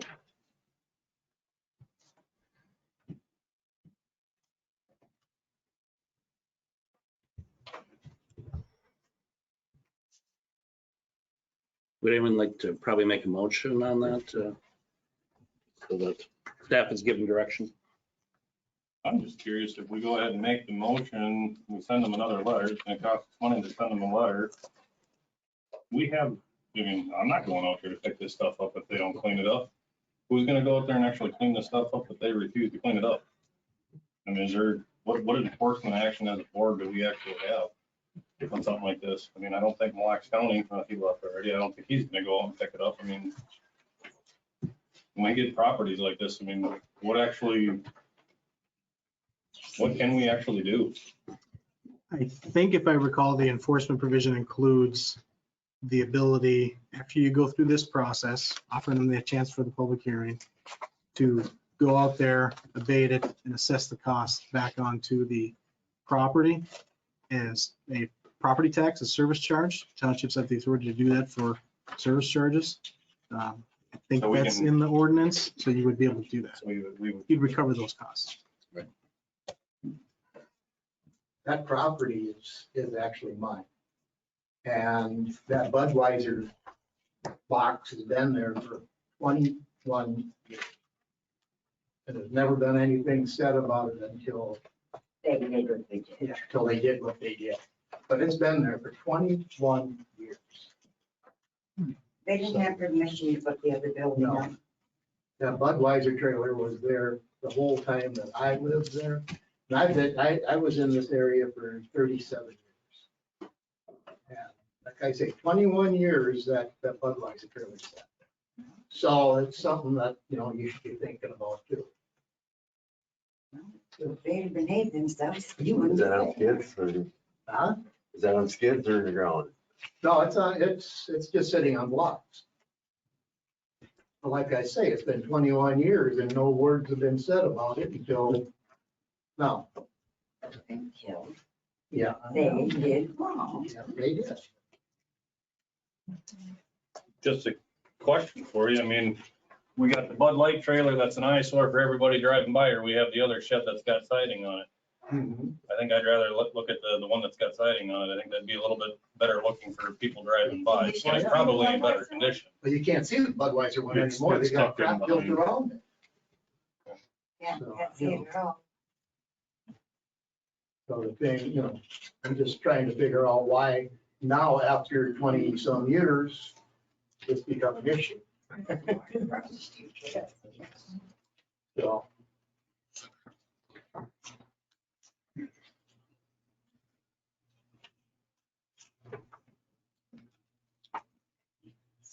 So if we want to enumerate what they have to get removed,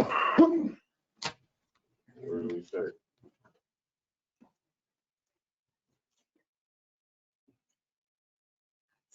Start off everything in the roadway cartaway. In the 33 foot. Yeah, that cartway again is 60 feet wide in that area. But Well, if that's 33 the on each case, side. if But that's the 33 on case, each then I side. gotta take the front steps or the back steps off the house then too. Yeah, that's true. So.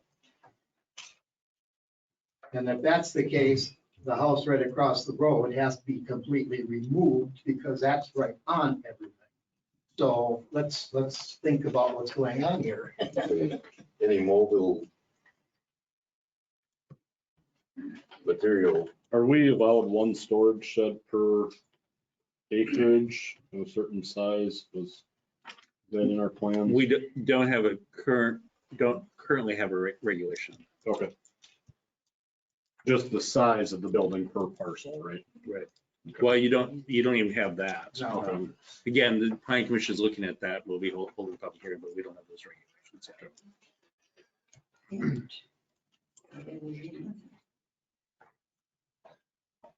Well, if we don't have an ordinance on how many storage sheds we really can't tell them they gotta get the storage sheds out of there. So I tell them to get the storage sheds onto their land, remove all the rubbish that is laying around the yard. Yeah, I don't know. We haven't done that. You wanna see the pictures? Yeah. I like it. I mean, if I was a neighbor, I guess I would have been in here complaining a little bit too myself, so. Yeah. I wouldn't don't blame you. I would. I mean, if we don't have an ordinance on how many storage sheds they can have in there, you can't tell them to take them out, so.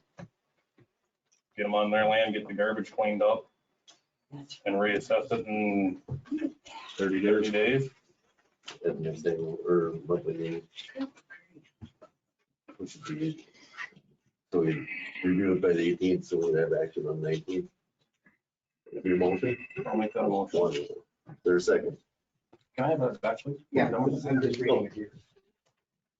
You have a clear statement on that, what that motion is.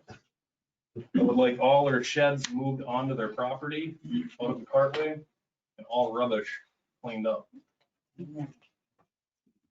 Motion has been made to remove Den's right away or Darkway and clean up rubbish. Is there a second? By October 18th. I'd second that. Motion's been made and seconded. Is there any further discussion? If there is no further discussion, we'll proceed to vote. All in favor of the motion to direct them to remove sheds from Darkway and remove clean up rubbish by October 18th, signify by saying aye. Aye. Opposed, no. Motion carried. You got another one? Next item is section 27, county road 1, land use. Yes, Scott Muller of Badger Creek Holdings has made application for an amendment to the Princeton Township comp plan, comprehensive plan, land use map, and the Princeton Township zoning map.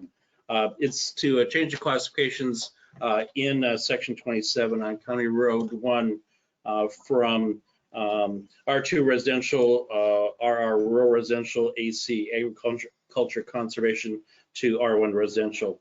The request has been made by the owners of the property and adjacent properties to continue looking at a single-family residential development on lots at least 1.25 acres in size.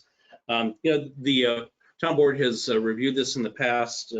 Mr. Muller had made an application for a sketch plan, and there was a neighborhood meeting to discuss that.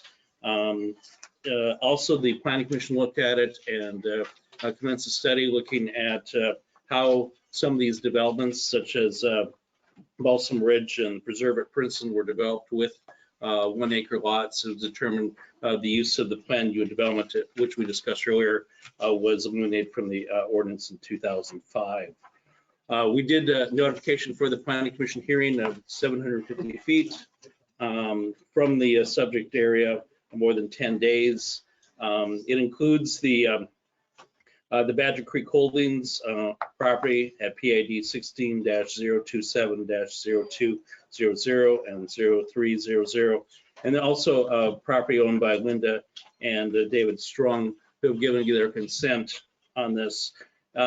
This property, if you look at the map, also surrounds the Moonshine Bar and Grill, and they were at the they were notified and were at the public hearing, and again, have not given their full support to this, but understand the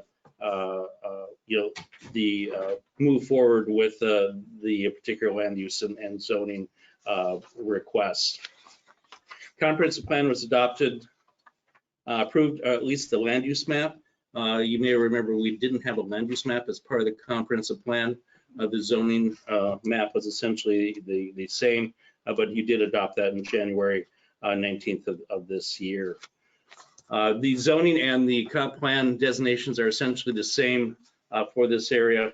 And it should be noted that the Preserve at Princeton, Spruce Haven Estates, and Den High Estates were developed with lots 1 or 2 acres in size and are more consistent with the R1 standards. And that's the area to the south, to the north, is zoned and specified as ACA conservation. So the Planning Commission took a look at this at their September 7th meeting, held a public hearing. A lot of testimony was given. Most of the people were not in favor of this change. Some did express support if a development occurred that it occur at let's say an R2 or RR standard of 2.5 acres per lot, and many were not comfortable with the 1.25 acre development. So with that, on a 4-2 vote, they recommended denial of the land use change and the zoning change. So with that, that's just a quick synopsis of what what the request is. It does require a 4/5 vote of the,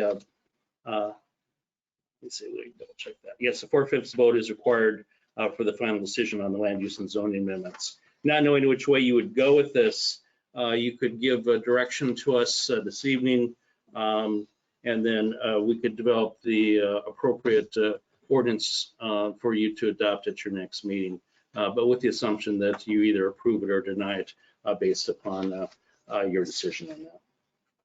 Any questions? I have some comments about it. Hearing Jim tonight, I talked to a township resident earlier today. I was messaging a couple of people in the, that 33rd, 82nd, whatever we want to call that development. A lot of the people say they don't even utilize the full 2.5 acres, and it's either wooded or they just mow it. That's it. Several of them have young kids and they're playing, but they don't even utilize the full yard. I understand where Jim's coming from. People are going to be moving into the city here. It's close to town. We've got an $85 million referendum coming up in November on the ballot.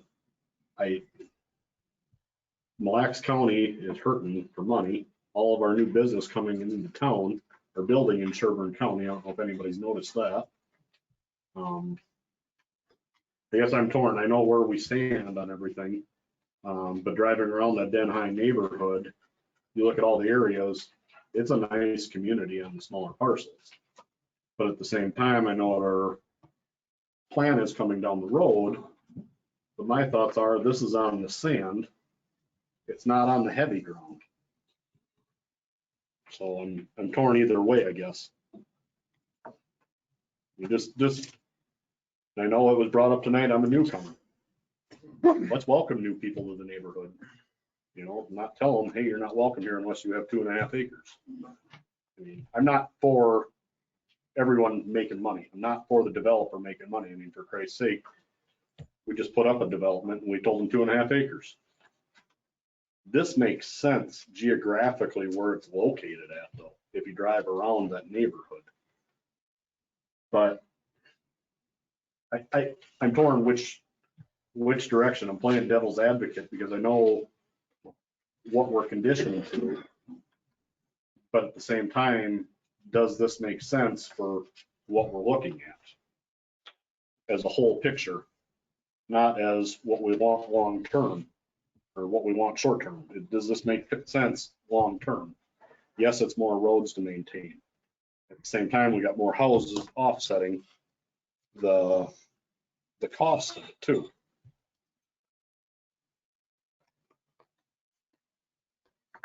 There was one comment made at the planning commission meeting that I guess I can't argue. I don't know the gentleman that made it. I don't know names or not, but he said, where are we gonna draw the line? And I agree. I don't like looking at part of our map. We've got land that is touching city limits, but it's zoned ag conservation where it's two houses per 40. Mm-hmm. I mean, we have the Denheim Estates here where it's 1 acre of land and then it drops off to ag conservation. So, I mean, some of it I look at it as, maybe we should be looking at this, not if we should go down to 1.25 acre lots, continue extending that out, or if we should start saying, okay, this is where we're going to start seeing more of our rural residential area, and then possibly a little bit further to the north. Tom Braun has made it very clear that he has no intentions of ever selling his land. More power to him. That can be, I mean, where do we set our buffer up instead of just on the other side of that property? There's a blacktop road too. So that's kind of your County Road 1. Yeah, it's kind of a unofficial landmark, if you will. But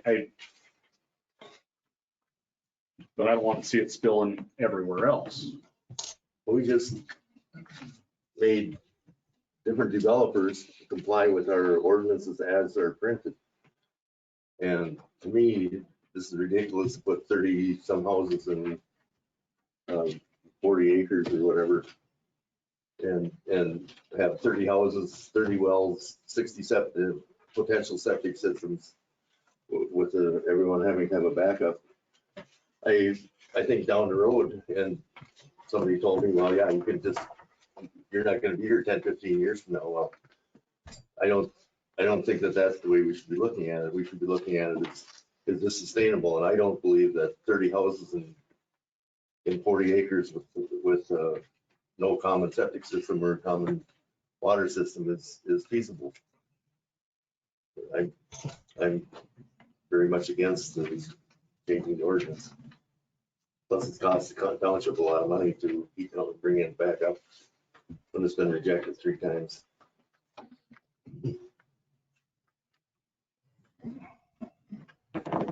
With what Jim said, does this benefit a board member in any way? Supervisor, I don't believe so. is there a conflict of interest? Are you considering, since I have a real estate license? I don't know, I Actually, guess Jesse John Dahl actually reached out to me on his development and wanted me to do an auction for him last year after we approved his development, and I said I cannot do that. I turned down an auction because it was a conflict of interest. So don't make those accusations at me ever again. I'm not accusing of anything. I didn't even know it was you. I'm just saying Jim brought up a point and I'm curious what he meant. If there's interest by a supervisor, should they shouldn't vote on the issue, or it should be known that there's an interest? Who would that be? This is actually a board meeting, so. Is there, as far as I'm concerned, there is none. Is there any more discussion from the board? Well, Jim had brought it up too, concerning roads. If this goes to 2.5 acres versus 1.5 acres, that's all the fewer properties that we're gonna be able to have any levy just to maintain those roads. You also wouldn't have probably 2 cul-de-sacs put in the property either. Which I hated, that's more expensive to plow. And you got other property around the area that there's, the developer just fined us 2.5 acres. I showed one of the pictures at the planning commission. We were all driving around to look at the Hiller auction place over there, and there's a development over by Zimmerman, just east of the lake there, and that's, the whole thing has been 2.5 acres there too. So it's kind of the normal in this area. But at the same time, 10, 15 years, are we gonna be getting a plethora of people coming in wanting land splits? It's easier to do it on the front end than it is the back end. I mean, I'm just playing devil's advocate. I mean, calling a couple people my age out on that 33rd and 82nd with kids. You got kids, you're gonna utilize the whole yard. I mean, I got kids that utilize the whole farm. Well, they're accustomed to a 1/4 acre lot though. For them to go to 2.5 acres, that's a ranch. Do you get people trying to split 2.5 acre lot? I'm looking down the road. I'm looking at like what the city of Malvern, which was Brooks Township, they basically came out and looking at the way Rogers is growing, the stoplights coming out of Maple or Elk River, the stuff's just gonna keep pushing. Either we control it in one area and limit it to one area, otherwise, we're gonna get city of Princeton coming in doing eminent domain or some other people selling property to the city, and they're gonna keep pushing out. Well, as a board, which is what we are, Has all that stuff. on it's the other for us side to of make a Walmart. decision on this. Are they gonna bring water and sewer across that river? There's actually no state statute that says they have to bring city water and sewer in there if they annex it. No, but if you have enough people asking for it, they're paying taxes to Princeton and they're gonna want their sewer. We're not acting on that tonight. This is a board meeting. Is a member of the board willing to make a motion to deny or approve the application? That's the place. Or to table it to the October meeting?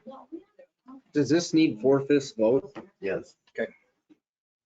And just to clarify also, this is just the land use and zoning aspect of it. There is a sketch plan that's in your packet. I think there's a reference to 2 cul-de-sacs.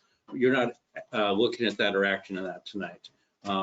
It's presumed that a subdivision similar to what has been on the sketch plan would move forward if you decide to go ahead with the land use and zone change.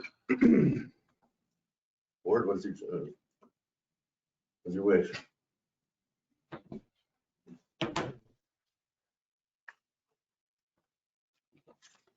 I will move that we deny the application to change comp plan land use designation and zoning district classification to R1 residential.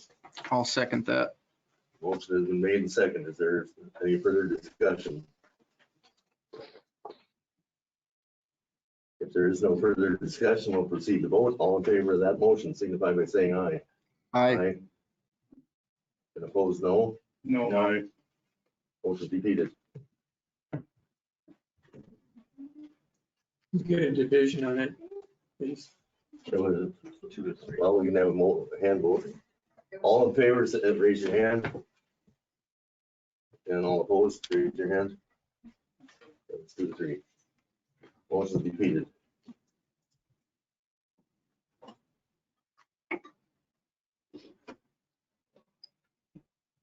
What's your? Where you want to go with this? You just denied it. You just denied it. So what I would say, though, is, again, not knowing which way you're going to go with that, I will bring forward at your next board meeting the actual do a resolution to deny. But the motion was defeated. And the motion to deny was defeated. Motion was denied. Oh, that's right. Well, Jason, I just, oh, yeah. So really, you're going against your planning commission. Yes, we are. Right, 3 members of the board. Went against To get the planning commission support. Still hung up, guys. What do you want to do? So someone could make a motion then, I don't know if that's a moot point, but to approve them. Approve the change. A motion to approve would require a 4/5 vote. Right. So if anyone's going to change their motion, but that's fair, or their vote, that's cool.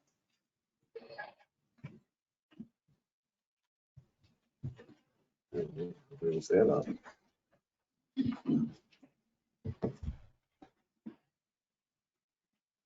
I just have a hard time driving around the Den High estates and, you know, you see the neighboring communities and everybody's, you know, trying to keep everything uniform to that neighborhood, I guess. I don't go out of my way, okay, sir. I can send a letter. Pardon? I think it's, he made that. It's actually a board meeting, so I said, pardon?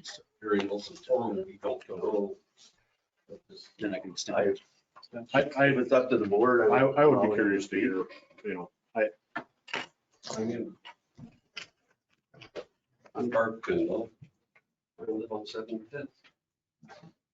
And it's, where does it stop? Why do you put rules in? And why do you have a commission and go against all of it? You're not listening to the people. Because the people were at the commission. And that's how that got denied. So you guys are ramming it down our throats, which is not right. And the emotions of kids not using all the 2.5 acres. I would love to have 2.5 acres. And you live in Den High? I live in Dan. That's where we're hung up right now. Okay, thank you. So, you know, it's, you're going against everything. And you need to keep that in mind. People did talk. Thank you. And Kathy Stokel was part of the planning commission. We did listen for quite a while, and that's why we on board have the planning commission. We do our own zoning. The people spoke, and we answered. So I would hope to give that consideration. Thank you. So the consideration we have is the, obviously the 1,600 60-day and 120-day timeline. Application was made on August 5th. So we have 60 days from that point to make a decision. Obviously, the township can then extend that timeline another 60 days. And I can send that letter to Mr. Mueller on that. But again, some decision has to be made. Because if we, again, stay at this point after 120 days, actually the application would be approved. Yes.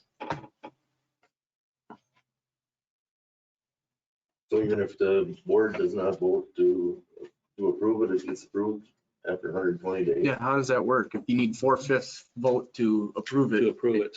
And you don't have it, then it's null and void, isn't it? Under the 60-day rule, if the board takes no action, the application is deemed granted. The board has to take some action. Or it's deemed granted by the statute. So if there would have been, correct me, Jason, because I haven't dealt with this that often. If we had 3 votes to deny it, that would be adequate. Yes. Correct? But it takes 4 votes to 4 approve. is to approve the change. The comp plan is a significant document, so the statute requires a supermajority of the town board, city council, whoever it is, 2/3 specifically. For this, that equates to 4/5 for an approval of a change to a comp plan. So 3-2 denying it carries, but you need 4/5 to approve the change. We're still hung up here. What are we gonna do, guys? We need a motion. We need another motion. Well, like Scott said, if you want additional time, the statute does give you to extend that by 60 days to give the town board additional time to study this. It sounds like that may be what is necessary here. But that's entirely up to you guys, but you do have that option to extend that timeline. So you could make a motion to continue and then direct staff to send a letter extending the timeline 60 days.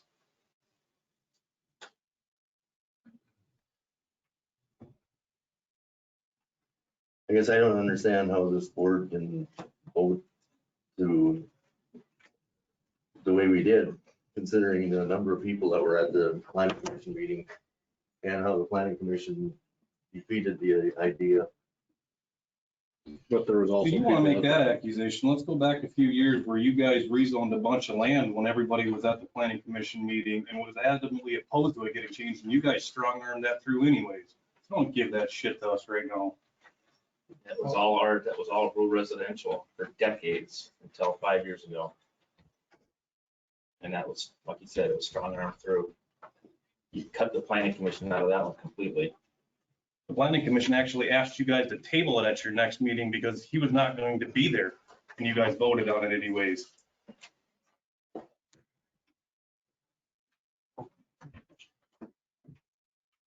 You allow this gentleman to speak. Just wanted to understand is I'm hearing that you need 4/5 of the vote to change the comprehensive plan. But it sounded like because it was defeated to not change it. I mean, they didn't vote to change it. And so now it's automatically going to get changed if they don't vote on it. That sounds a little, that's not a 4/5 vote. Because they needed for three change. 3/5 vote to deny it. Right, deny it being, staying the way it is, but not denying that he can have 1.25 acres lots. They As it didn't stands, approve- They didn't approve to change the zoning, so. The motion that was on the table was to deny the application. Right, That motion failed. right, So as it stands, there's been no action taken on anything. right, but if you don't do nothing, you Yeah, I know. bypass the 4/5 vote, you automatically get to change the comprehensive plan. Under the That 60 doesn't day. make sense. Under the 60-day rules. Or 60-day rule. You can keep people On why confused for 60 days. You're forced to do a 4/5 vote, but you'll let it go through if they don't do nothing. How can that change the comprehensive plan? Our job is not to make Scott money. That is not our job. Our job is to sit here and look at a total picture, long-term. you know, what, To the voters. I'm just, trust me, I'm on both sides. I can 60-day see rule both applies to sides. anything. If there's an application for a CUP and the board does nothing, it's granted. It doesn't matter if the board didn't do anything. The statute puts that timeline in place for property owners to have certainty on when a decision is going to be made, so things like this don't get drug out. So it's not just a comp plan issue, it's anything that is automatically granted if there is no action taken. And that, you know, that'll happen a lot of times just by missing the deadline, but if there is no action taken, it's granted. So it applies to anything. Well, that's interesting to know. I may try something. Still waiting for action.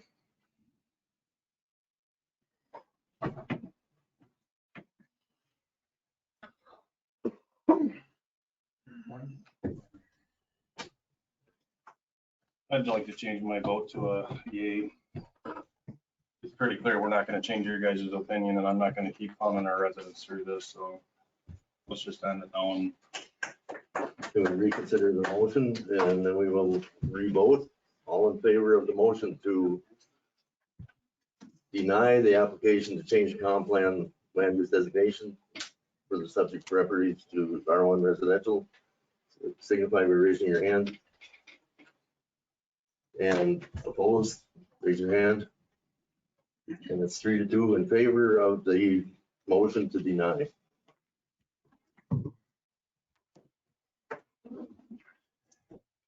We'll move on to old business. I don't see Mr. Kepple here. No, we've been in discussion about that. He requested some information from me. As a result of our meeting with him, I provided him with that information, but apparently, when I spoke to him later, I sent it through email and he hadn't seen it, so he was going to look it up and continue studying on that. He was trying to get some idea of what benchmark costs would be for the sort of thing he's been getting charged for. Because he still maintains that he's being overcharged on the basis of an error in the zoning and then having to redo everything that he did initially. So we're working on, you know, he's working on a proposal, and that would be something that we bring to the board and consider. I believe Mr. Richards has gone through the list and marked some things off. That Yes. possibly be- Right, and if there's other items that he's still testing, Doug, why don't you make me aware of that? And I'll take a look at that. You know, I'll go back again through my notes, to make sure that everything was separated. The rezoning aspect of it was billed under the technical assistance program of the, or section of the way that we bill. So, you know, we can take a look at that. Well, we can review that again next month. Hopefully have a final determination. Thank you. Annual sign policy review and modifications. We've been through it. If people want to petition to get a sign put in, we'll look at it. Beyond that, John, did you come up with? I got the information, the guy that's available to do it. I don't feel comfortable myself being the lone decision you guys gave me to make, to send him all the information that I have. And if I miss something and he has a bid at, let's say, 7,000, and then he finishes it and we get billed for 14, it's who's it gonna fall back on? Me. We need to have a special meeting on this, and we all need to do this together. I have the information for the guy that is willing to do it, but I feel that we need to sit down together with him and make sure he's got all the data. I got maps. I'm not sure if I have them all or not. And then go from there. That's how I feel. I just don't want it to come back and, whoa, now it's double what your bid was, and it's because, oh, I didn't get all the information. So that's what I feel needs to happen. If this is the route that we want to go, because it's fully up to the board's discretion.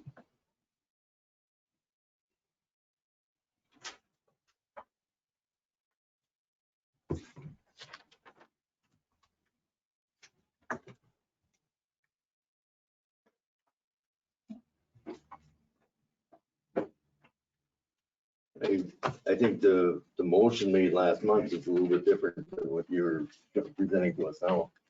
That you said to get quotes for a study. You were to get quotes on engineering studies. Yeah.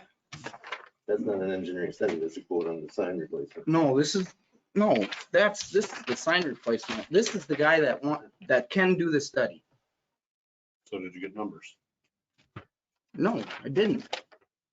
Because I don't have all the information, or I don't feel like I have all the information.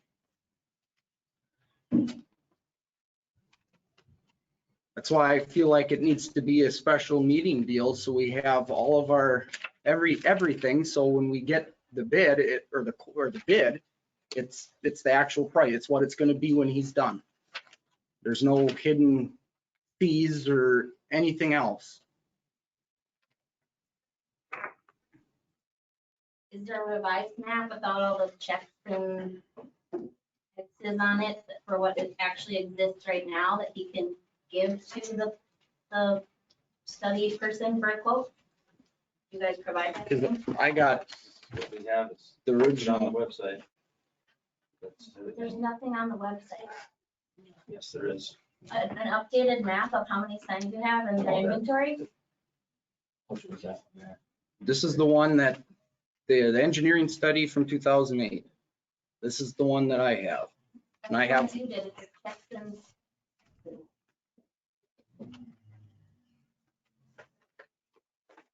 That's the one north or whatever.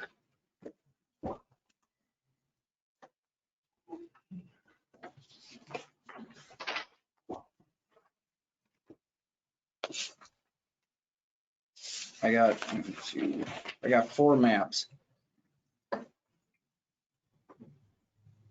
They don't have The the one, word. Format. once again, I I'll have ask 4 you, maps. remember the public goals. If you want to do this and start a total new base, you get an engineer to come in, you don't give them any maps. Here's Princeton Township, here's the roads. Tell us what signs are necessary and where we would put them. Don't give them a map, say, this is what we got so far. If the people want a true engineering study, you hire an engineer and say, here's Princeton Township, get back to us in 3 weeks and tell us what signs we gotta buy and put up. Don't give them a map that shows what was in 2008. We don't care. Start from fresh. Then you get your bid, and if the bid is $23,000 at the annual meeting, you bring it up and say, if you people want an engineering study completely independent of anything in the past, it's gonna cost you $32,000. You vote at it, you vote for it at the annual meeting. That leaves you guys off the hook of making a decision and puts it right where it's supposed to be on the taxpayer. And it's a 2-parter. The first part is the engineering study, and the second part is the absolute independent contractor that looks at the engineering study and says, it's 173 signs. And he puts the signs up, takes the signs down that are in error or whatever, and you guys don't touch the project. Get them 2 bids, bring them to the annual meeting. And then, If someone doesn't get a stop sign, or someone does get a stop sign, so be it. It's independent of you guys. This engineer said it. That's what we're gonna live with. Thank you, Joe. Sorry, I need a 2-minute recess.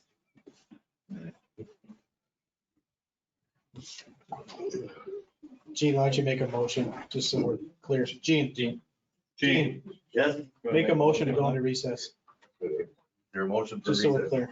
We'll make a motion for a 2-minute recess. Second. Well, is there any more discussion? No.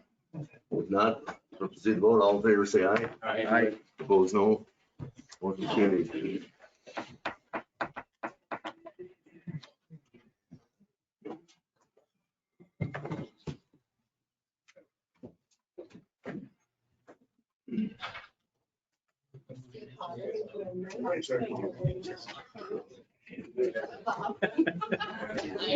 Checking the sheets.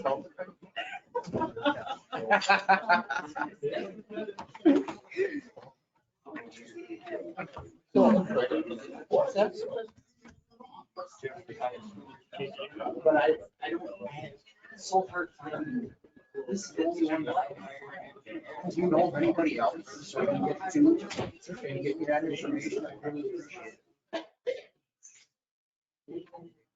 Yeah, call for swings. For Mike's back or swings. I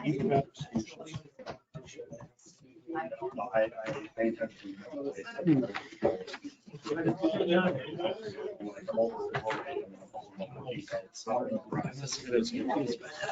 You know, as far as Who's the other guy? to deny with only 2 votes, but yeah, you need 3 votes to deny. Yeah. I was like, yeah, okay. Well, that's- Yeah, To approve a change. in our ordinance says the same thing. No, it's just a little confusing. You're recertain about that. There's a good rule for it as well. Yeah, because it's zoning. Yeah. Trying to actually look into that. Even But that's, you think of it's kind of crazy. You just can't get that. it does odd work. It works out. It works out.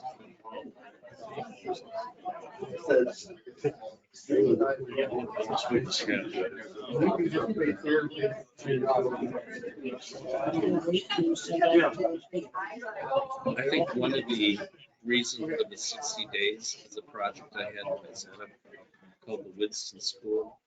Where they took 4 years to decide on whether to put an apartment building up in the downtown. And I think that was, developers get it with some other developers. It's easier. These applications like that.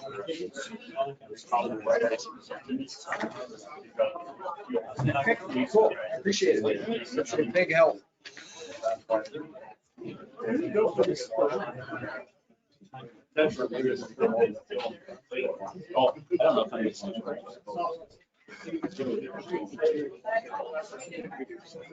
Yeah. Gene. So I'm gonna have Todd read it, the swing traffic, Mike's back, and Jeffrey Hyde, and I'll send out the RFP. So we'll table it till next month. Yeah. See, I didn't know what that, I had no idea. Okay. And I wanted to make sure we got our, you know what I mean? I didn't want to give them half information. Right. Yep.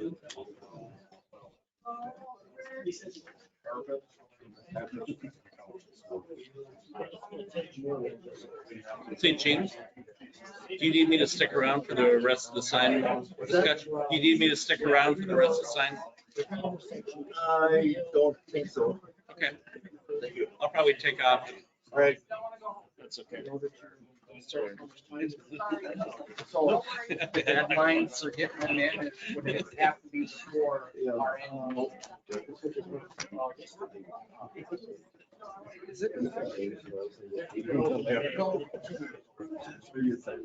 No, it's just the end of March, it's in March, so. I mean, that should be plenty of time. If I get this out this month, What's called? Yeah. a week before it lasts, even though we don't have it. Okay, we'll reconvene the meeting. February, before December meeting? Okay. Was a motion made to send out votes for engineering studies? No, it wasn't. So I guess my question is why do we have an engineer? We're not gonna go with what we already kind of looked at. There, it's strictly board. Yeah, I understand, but we reviewed all this a year ago. It went through the full board except Thomas, and it passed. I know what these studies cost. They get really, really, really expensive. I've heard like 7,000 an intersection. Yeah, Crazy. we're talking tens of thousands of dollars. And we don't, I mean, to be honest, we don't have the money in our checkbook. We can replace all the signs that we had voted on over a year ago for $4,000. And we might gain a sign or two or lose a sign or two or three. I mean, this signing plan was done back in 2008 when they put a lot of signs in. Yeah, and that's what I have here. I could really see this sign reduction happen even more. Because there were a lot of stop ahead signs that we left in place that were approaching county roads and highways. And we don't need those because the stop sign can be seen within 300 feet. But that was a decision that Todd and I had made, and we decided to keep those. So, just be prepared that these signs that are at 110, 111 now could be down to 70. I mean, we don't, and that's gonna cost us, could be $20,000 to $40,000.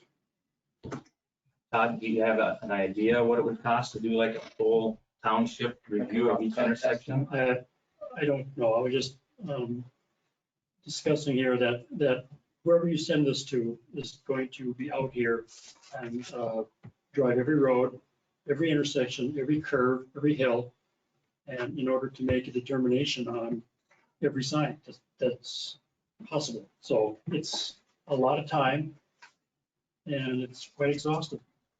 I don't think you need to get into intersection traffic counts or traffic movements because these are low volume roads.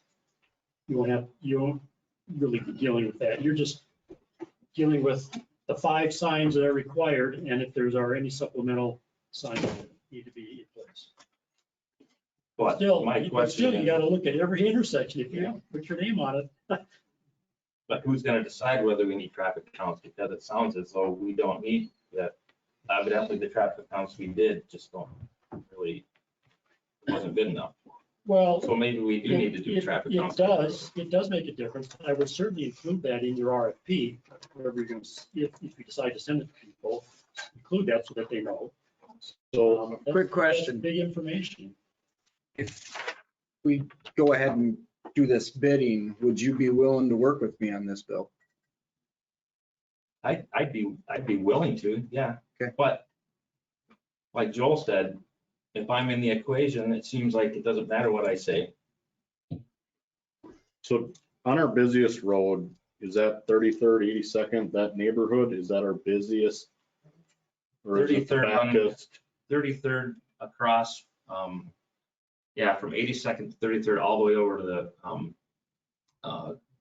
Kepple Reformed Church is our highest, and down 19. So do we have? Also around behind John Deere, that's 400. Yep, because everybody's cutting across. So do we have speed limit signs in that neighborhood because we did just pave that road? No. No. The only signs that have speed limits are the ones with the shared road with the city. It's a 30-mile, those were signs that were in place, and I did not deal with the city on those because there's nowhere else in the whole township where there was a resolution that passed to have a speed study done. Yeah, Thomas, that's the road that has the high traffic count is the shared road.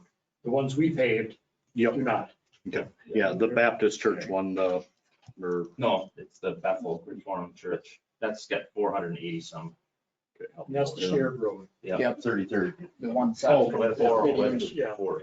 okay. The other way. It's almost And 400 that's to the the shared I east. forget there's a church back there. It's like There's a shared road. 360. Okay. The city owns, has this junk and then we have it, and then we have it. Zigzags back and forth. But we don't have any in the industrial park? Any what? Speed limit signs? No. Okay. The only one is on this side. So again, it's board discretion. So what do we want to do as a board? Well, you know my stance. I feel that the time that Todd and I spent on this was adequate. We went through all the information. It's the same information that this engineer is going to be going through. I mean, we didn't go through and, I mean, but again, if this was the study that was done 10 years ago, or 13 years ago, our decisions were based off of this. So like Joel said, we do have at least something to start with. Mhm. And that's all that's what we went off of. And then we used today's standards with the 2018 MNMUT CD manual, particularly pertaining to chapter 5, which is minimum maintenance roads, and that's how we came up with this. I kind of like what Joel said. So if you're willing to work with John a little bit, and if we have to put a special meeting together, maybe we get a quote on it. I mean, and we don't have, I mean, and do like exactly what Joel said. Bring it to the residents at the annual meeting. Let the residents at the annual meeting decide, you know, if there's enough people there that want to have it changed, then we do it. If there, I mean, I'll say this, depending on the cost, it might mean a tax levy raise. So keep that in mind. But if an engineer comes out and gives a full review at the annual meeting, he's already going to have an accumulated bill. no, we'll get a quote, but I would assume that's what Joel was mentioning, is get a quote of what this is actually going to cost. And take care of it in March at our annual meeting, have the numbers to them by then, and let the residents tell us what they want to see. I mean, And just keep in mind, this policy and study that was done in 2008 has expired. The federal dollars are off. We're not obligated to keep these signs. We're not, I mean, they're all past manufacturer's warranty already. So now we're talking about a whole nother year. We're talking into the 14th year of signs that are already past their warranty time. And a lot, I don't know, I'm not. It's a liability. What's that? Well, a lot of our. not meeting the criteria of today's standards is a liability. Somebody was gonna have an accident and that sign doesn't pass the reflectivity test, we're screwed. Yeah, absolutely. Yeah. It's just the manufacturer's warranty. That doesn't mean the signs aren't good. It just means they're not gonna warranty them anymore. They were expected to last 20 years. Correct, but we still have our bylaws that we have to follow, correct? Yeah, well, the sign needs to meet the minimum requirements. Right. Regardless of. And we have to retest them, is it every 10 or 12 years? No, every year. No, your policy is to replace them every 12 years. And we're Regardless already of the there, condition, they get replaced every 12 years. and we're already there. And that's allowed by the manual. If we were to test them, that has to be every year. Correct. No, it just has to be tested enough to make sure that they are in compliance. I meant like, okay, so like you, it's 12 years or whatever they say the reflectivity is good for. It's every year after that we have to test them if we don't replace them. If they pass the test, correct? I suppose, yeah. Yeah. Makes sense. Okay. It's not like you pass the reflectivity test and it's another 12 years. Correct. It's every subsequent year that we have to keep testing these signs. I kind of laughed at the regulations. It says it has to be somebody over 60 years old with a. Well, that's different. Third division. That's the nighttime visual test. The measurement is with the reflectometer. And it's on a pole, so you gotta hold the pole up there to the sign, got to be so far away, you got to take 10 tests per color and average that according to MnDOT. So you have to take 10 tests on the red, you have to take 10 tests on the white for a stop sign. And average all these the tests to see what the minimum requirements are. And that's a huge undertaking for all these signs. Bill, we have the new signs ordered, right? No. No, we don't. We have quotes for signs. We have what, 3 different companies? Yeah, 3 different companies. The low bid was EFA. 4678. Yes.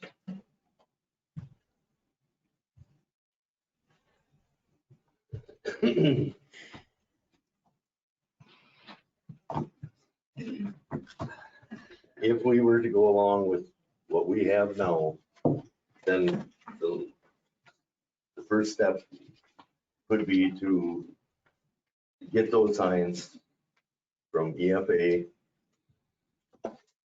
have our people put them up, and it would be the 110 signs that we have signed for. And then if people want to send a special request, we can look at them, we can discuss it. Probably do a road study, whatever, and You just gotta remember, if we're ordering signs and we're gonna install them, they're good for 12 years. Right. but that would be, the minimum we should do is order the 110 signs. I agree. We at least need to cover our butts there. Get those replaced, and I guess I'm more comfortable with the EFA vote than getting the plastic covers. Todd, you work with other government entities, correct? Mhm. Any other government entities you're working with to the sign reduction like we did? Some, but most, I work with Buffalo Township, and they work basically with the county, because they have a lot of townships that can't afford anything. But yeah, we've seen. And you went through the same motion that you went with us? I have not at Buffalo Township.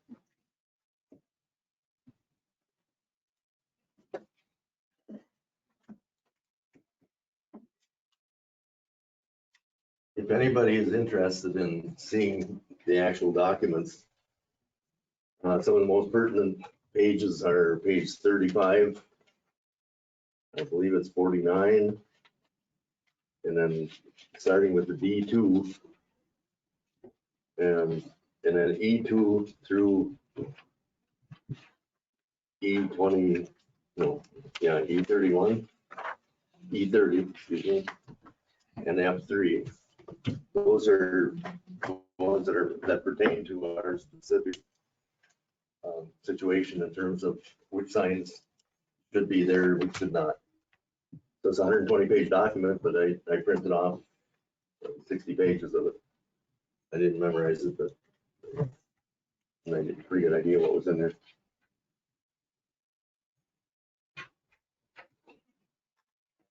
Moving on, what should we do? I would move the motion to get a quote for an engineering study with a blank slate to be presented to the residents at the annual township meeting to vote on. So do we replace our signs now? Because we're out of So compliance? This motion. The quote for engineering studies to be presented at the annual meeting. I'll second that motion. Okay, motion has been made and seconded to advertise for quotes for engineering study at the annual meeting. For 2 quotes, I apologize. So I think he's already got. I got 4. I got 4, so 4 names and numbers. The quote for engineering studies to be presented at the annual meeting. Motion's been made and seconded. Is there any further discussion? Just clarification. Jason, if it's over 25,000, we have to put it out for a public bid, correct?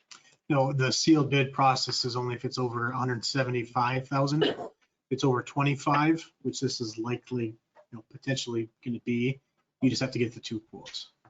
Just making. It doesn't have to be the sealed bid. Because there's no belief that it's going to be 175,000. Is there any further discussion?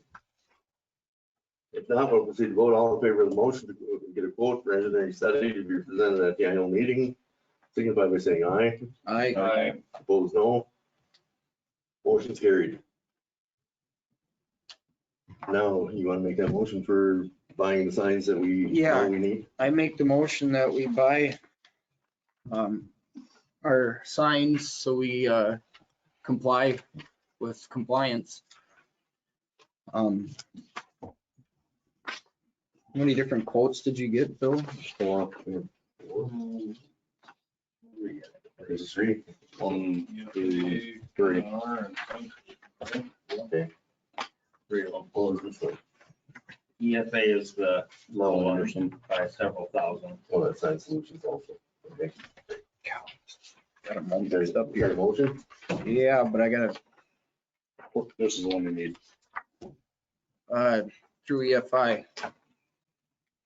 EFA. or EFA, Earl F. Anderson. $4,678.06. Let's not put a exact dollar if we can, because I gotta make sure that, I think there's 2 signs that we're missing off of that quote. So what do you So let's suggest? just say, where's that? No, where's that number? Say 5,000 and then we got our bases covered? Hang on.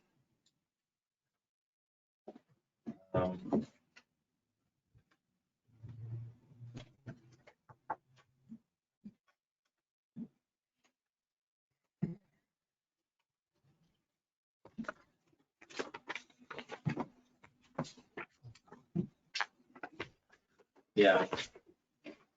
5 should cover it. Just make sure. Got a motion?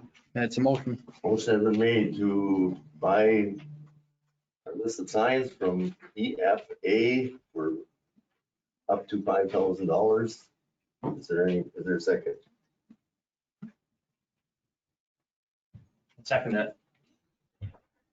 Motion's been made and seconded to buy 110, approximately 110 signs from EFA Anderson for up to $5,000. Is there any further discussion? If there is no further discussion, we'll proceed to vote. All in favor of the motion to buy signs, signify by saying aye. Aye. And opposed, no. Motion carries.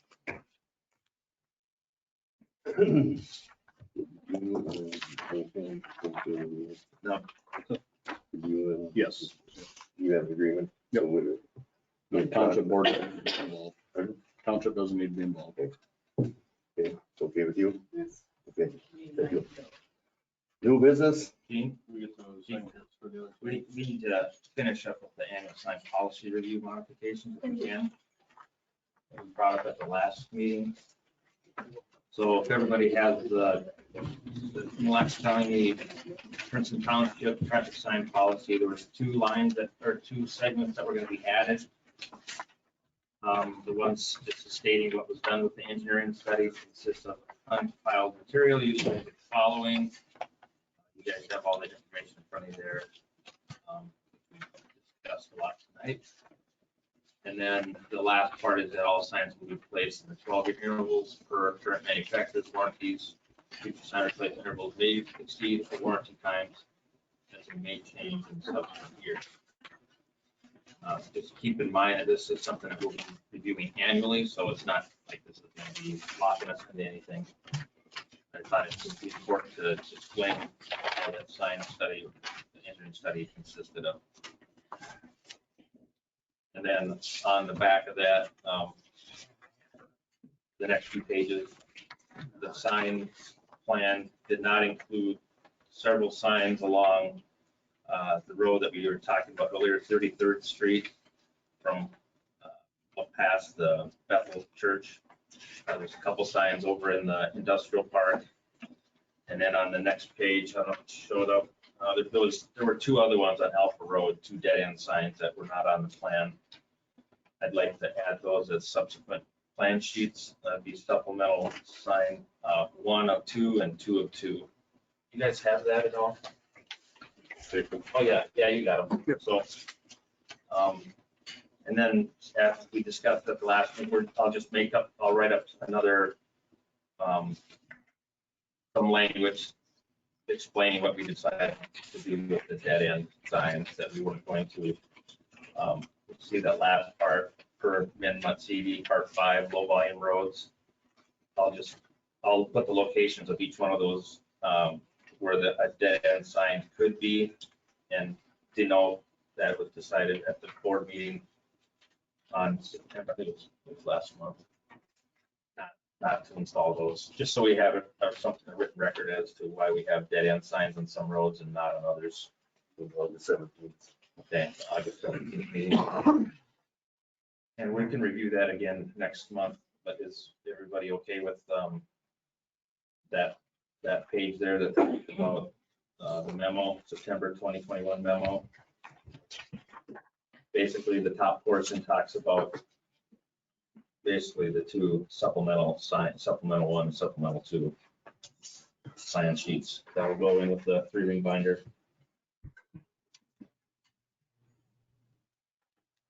So now we're changing the language from what was it, 350 to 500 feet? No, that's not, we're not even doing, you guys decided that the last meeting, we're not even going to be doing. Sorry, I just seen that Yeah, highlight, so I'm sorry. No, that's what I was proposing at the last meeting. Gotcha. Okay. Give an idea of, hey, you can do 700 or 400 or 300. But that second paragraph of that has 500 feet in there will be removed. And it'll basically just say that we are not, it's not going to be in stone. We'll look at it at the next month's meeting just so you guys can see what I've written up. But essentially saying that we're not going to put dead end signs at these other ones, just in case people call in and ask and say, why does this road have a dead end sign? We can say that was discussed at a meeting.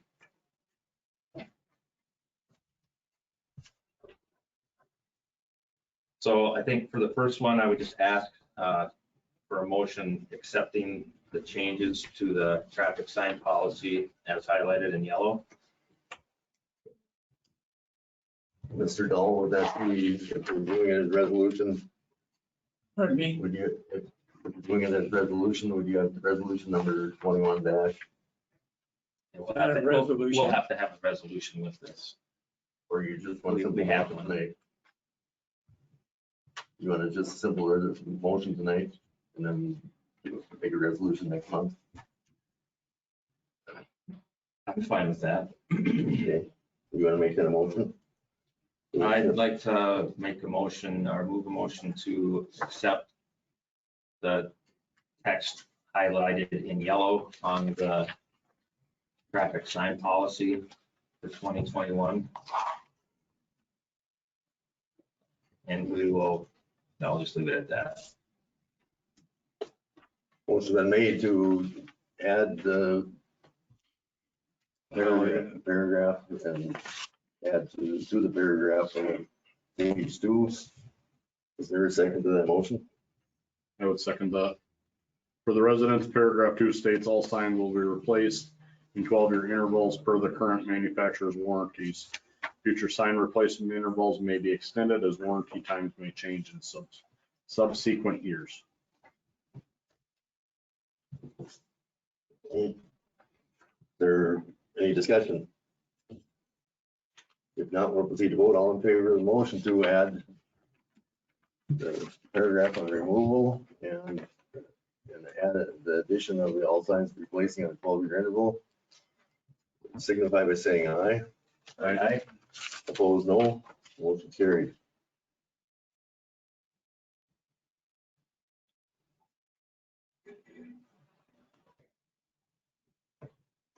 We're up to new business. Is there any new business?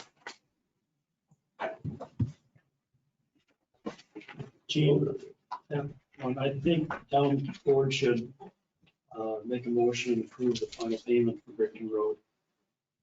Get that in your books. This would kind of roundabout, is that Kind of. approve the, Yeah, It should be a That would be good. all right, motion. there a motion to approve the final payment for the Brickton Road? So moved. $70,900. Motion was made by Mr. Brekke, second. Sure. Mr. Hiller, second the motion. All, is there any further discussion? If there is no further discussion, we'll proceed to vote. All in favor, signify by saying aye. Aye. Aye, opposed, no. Motion's carried. We will approve the final payment for the road project. Can we sign the application and just send me a copy? Any other road report? New business. You on new business or road report?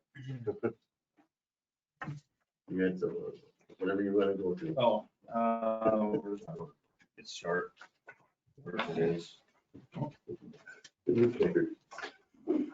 It's never short. Okay, it's there. Nothing really. So you can move on to the next one if you want to wait. Is there any new business? There it is. All right, I've got the road report.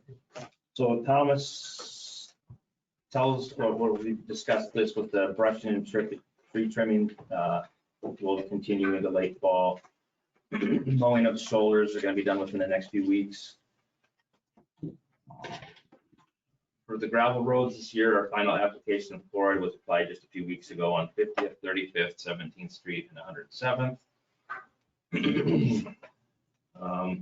I met with, I said this last month, I think, Bogus Brook and Wynette. I haven't been able to meet with them yet about the shared road agreements. I'm working out with Jason. I just haven't gotten around to finishing up with the other ones. So that will be a continuing, something I'll be continuing with, working with all 4 townships. And eventually I'll get to the city, but we'll deal with the townships first. That's all I had. How'd the gravel roads hold up this year with the low moisture, putting the chloride down? Did they seem to hold up all right? Or- Yeah, I think. Yeah. There's a couple places I've noticed driving through the township. I think would be beneficial to adding some stuff. 17th is one of them, how that washboard's so bad. Or did we do that? We did that. That was the one we just did. Yeah, we did. Okay. It was this was the first year that we had applicant, and it takes a few applications Okay. for it to really Okay. kind of get set. Okay. And, Another thing under the road report, I am planning on driving around this week, trying to figure out some areas to hit before we send the guy out with the brush or do the ditch mowing for the final round. So if we got some big stuff, we can get it knocked out before he comes through there. And then either A, mows around it, or B, wrecks the machinery. You can skip 65th. So I'm gonna run up and down. Just, But I mean, you can tell him he doesn't have to cut that show tonight. Yeah.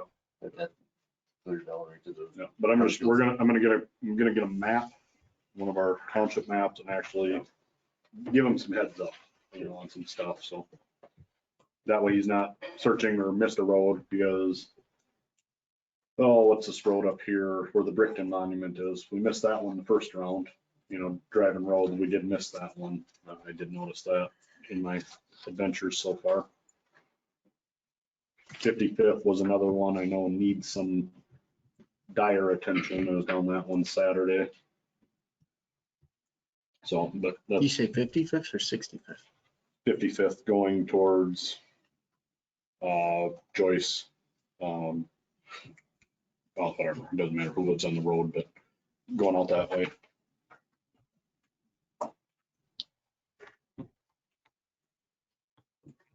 Anything else with road report?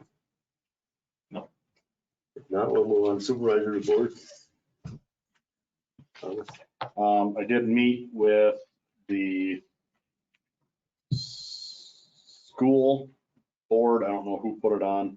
There is an $85 million referendum being proposed for the school. It's a 2-part referendum. First part's like 55 million, and then whatever the change is, they're looking at building an additional field house.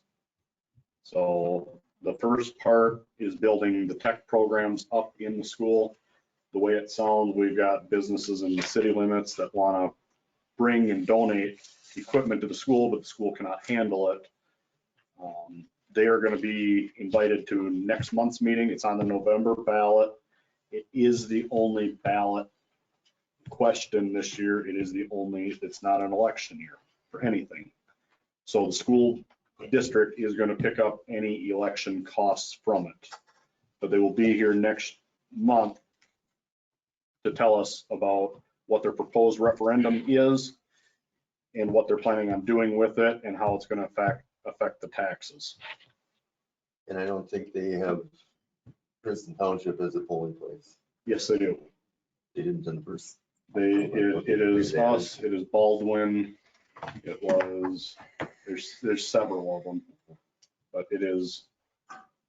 Princeton School District is very large in their elections. I Mhm. learned that when I ran for election, there's like, let's say like 6 or 7. Yeah. So I knew, like I Sandy County, Benton, they still vote in our stuff. Yeah, because we do lose enrollment to ISD 728, which is the Zimmerman Elk River, but we also gain from the Cambridge way, we gain from the Malacca way, and we also pull in from the Foley way too. So it was actually kind of fascinating seeing how many different directions we pull in from. That's all I got. I was at a whole bunch of different meetings this month. I think that one week I was at 6 meetings. The county started with a 19.7% increase in their levy. They've pared it down to about 10 now, I believe. Every department came in and proved that they couldn't cut theirs anymore. But they managed to find something. So some of it got, and then some of the reserves are going to be depleted, but they're down to about a 9.7 or 10% increase in your levy. If you figure you got a $3,000 tax bill, 1,800 of it is county, so 10% is going to be $180 a year.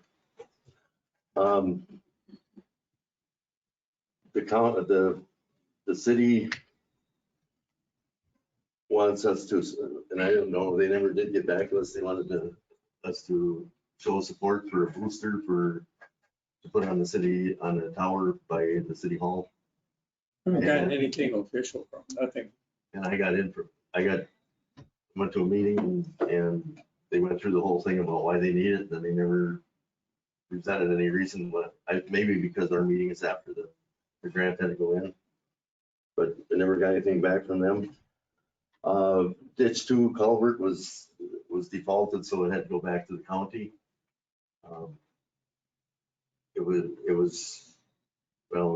Somebody, one of the commissioners told me it was better, we were better off anyway because the county is going to spread it over a 20-year period.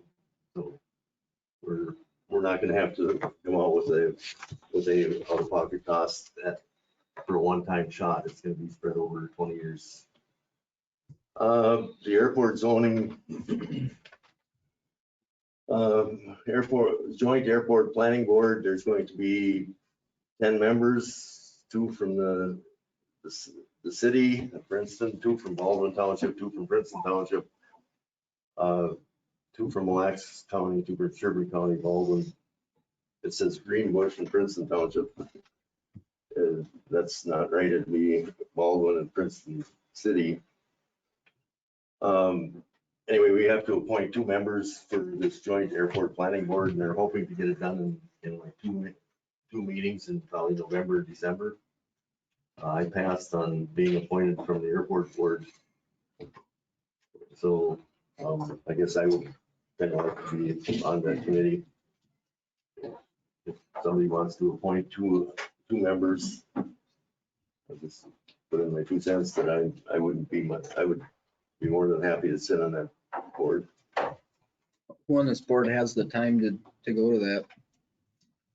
Raise your hand. Hard to say what time of the day or night. They've never said anything about They're that. gonna ask you guys what your availability is, because they have to have 2 members there. Okay. The city took one from the airport board, one from the planning commission, then each of the 2 townships, and then the 2 counties. So there'll be 10 of us on board, or 10 of you or whoever. Is there any nominations for appointments to the board? I'll appoint Eugene. Second that. Motion's been made to appoint Gene. Is there any further discussion? If there's not, we'll proceed to vote. All in favor of the motion to select me for the joint airport planning board, say aye. Aye. And opposed, no. And motion carries. And the second person, Did you say it has to be a board member? It can be a. I don't believe it has to be a board member. It was my understanding it could be anybody. Okay. Somebody would really like to sit in on, basically what it is, 1977 or 78, a committee of the 5 entities created an airport ordinance. And it was protecting your crosswind runway and a runway with protected zones, flights zones and so on. Now that we're giving up on the idea of ever having a crosswind runway, and they want to basically vacate that premise so that they have to get this committee of 10 people to adjust that ordinance so that they release the land so 21st can go in. So if anybody else wishes to, would be real happy to see somebody volunteer. Nominate Dave Persing. Second that. Motion been made and seconded to appoint Dave Persing. Is there any discussion? Who's flying the bus? So we just threw Dave under? What's that? Who's flying the bus? He was We just threw okay. Dave under? Chugging his shoulders. I was like, oh, all right, there you go. Motion been made and seconded. You okay There's with no that? further discussion, we'll proceed to vote. All in favor of that motion, signify by saying aye. Aye. Motion carried. I think Gene, I can. Motion by Dan, seconded by. I believe that's all. Went through last night. The planning commission has approved to rezone, not even, the new brewery that's going into Princeton. So the shipwreck is now the sunken ship. Get it? No, I'm kidding. Anyways, we're gonna put that ship out front, that's on the side of the building, or put it up front, one thing. But they rezoned it, it's now B3, and then everything is going through its readings this week. And then the plan. And I have maps of the industrial park presentation and also where the brewery is going to be. If anybody's interested in seeing it, I have copies. Is there anything else?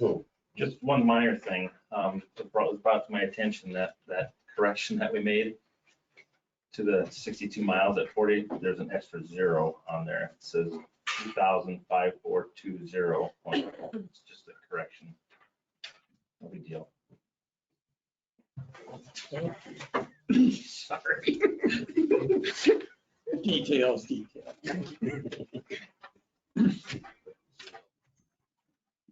Is there any further business to come before this meeting? I forgot to add. No fair board next month. I think they're doing one next month. They had a good safety day. Oh. You guys had a good safety day. Safety day went well. We had our new ladder truck set up with the new flag that we purchased, and it was pretty neat. He fixed it. Is there any other business problem come before the meeting? If not, move to adjourn. Motion has been made to adjourn. Is there a second? I second that. Motion been made and seconded to adjourn. All in favor, say aye. Aye. And opposed, no. Motion is carried. We are adjourned. I'm sorry. Quick question on that. Yeah. Got it. Got it.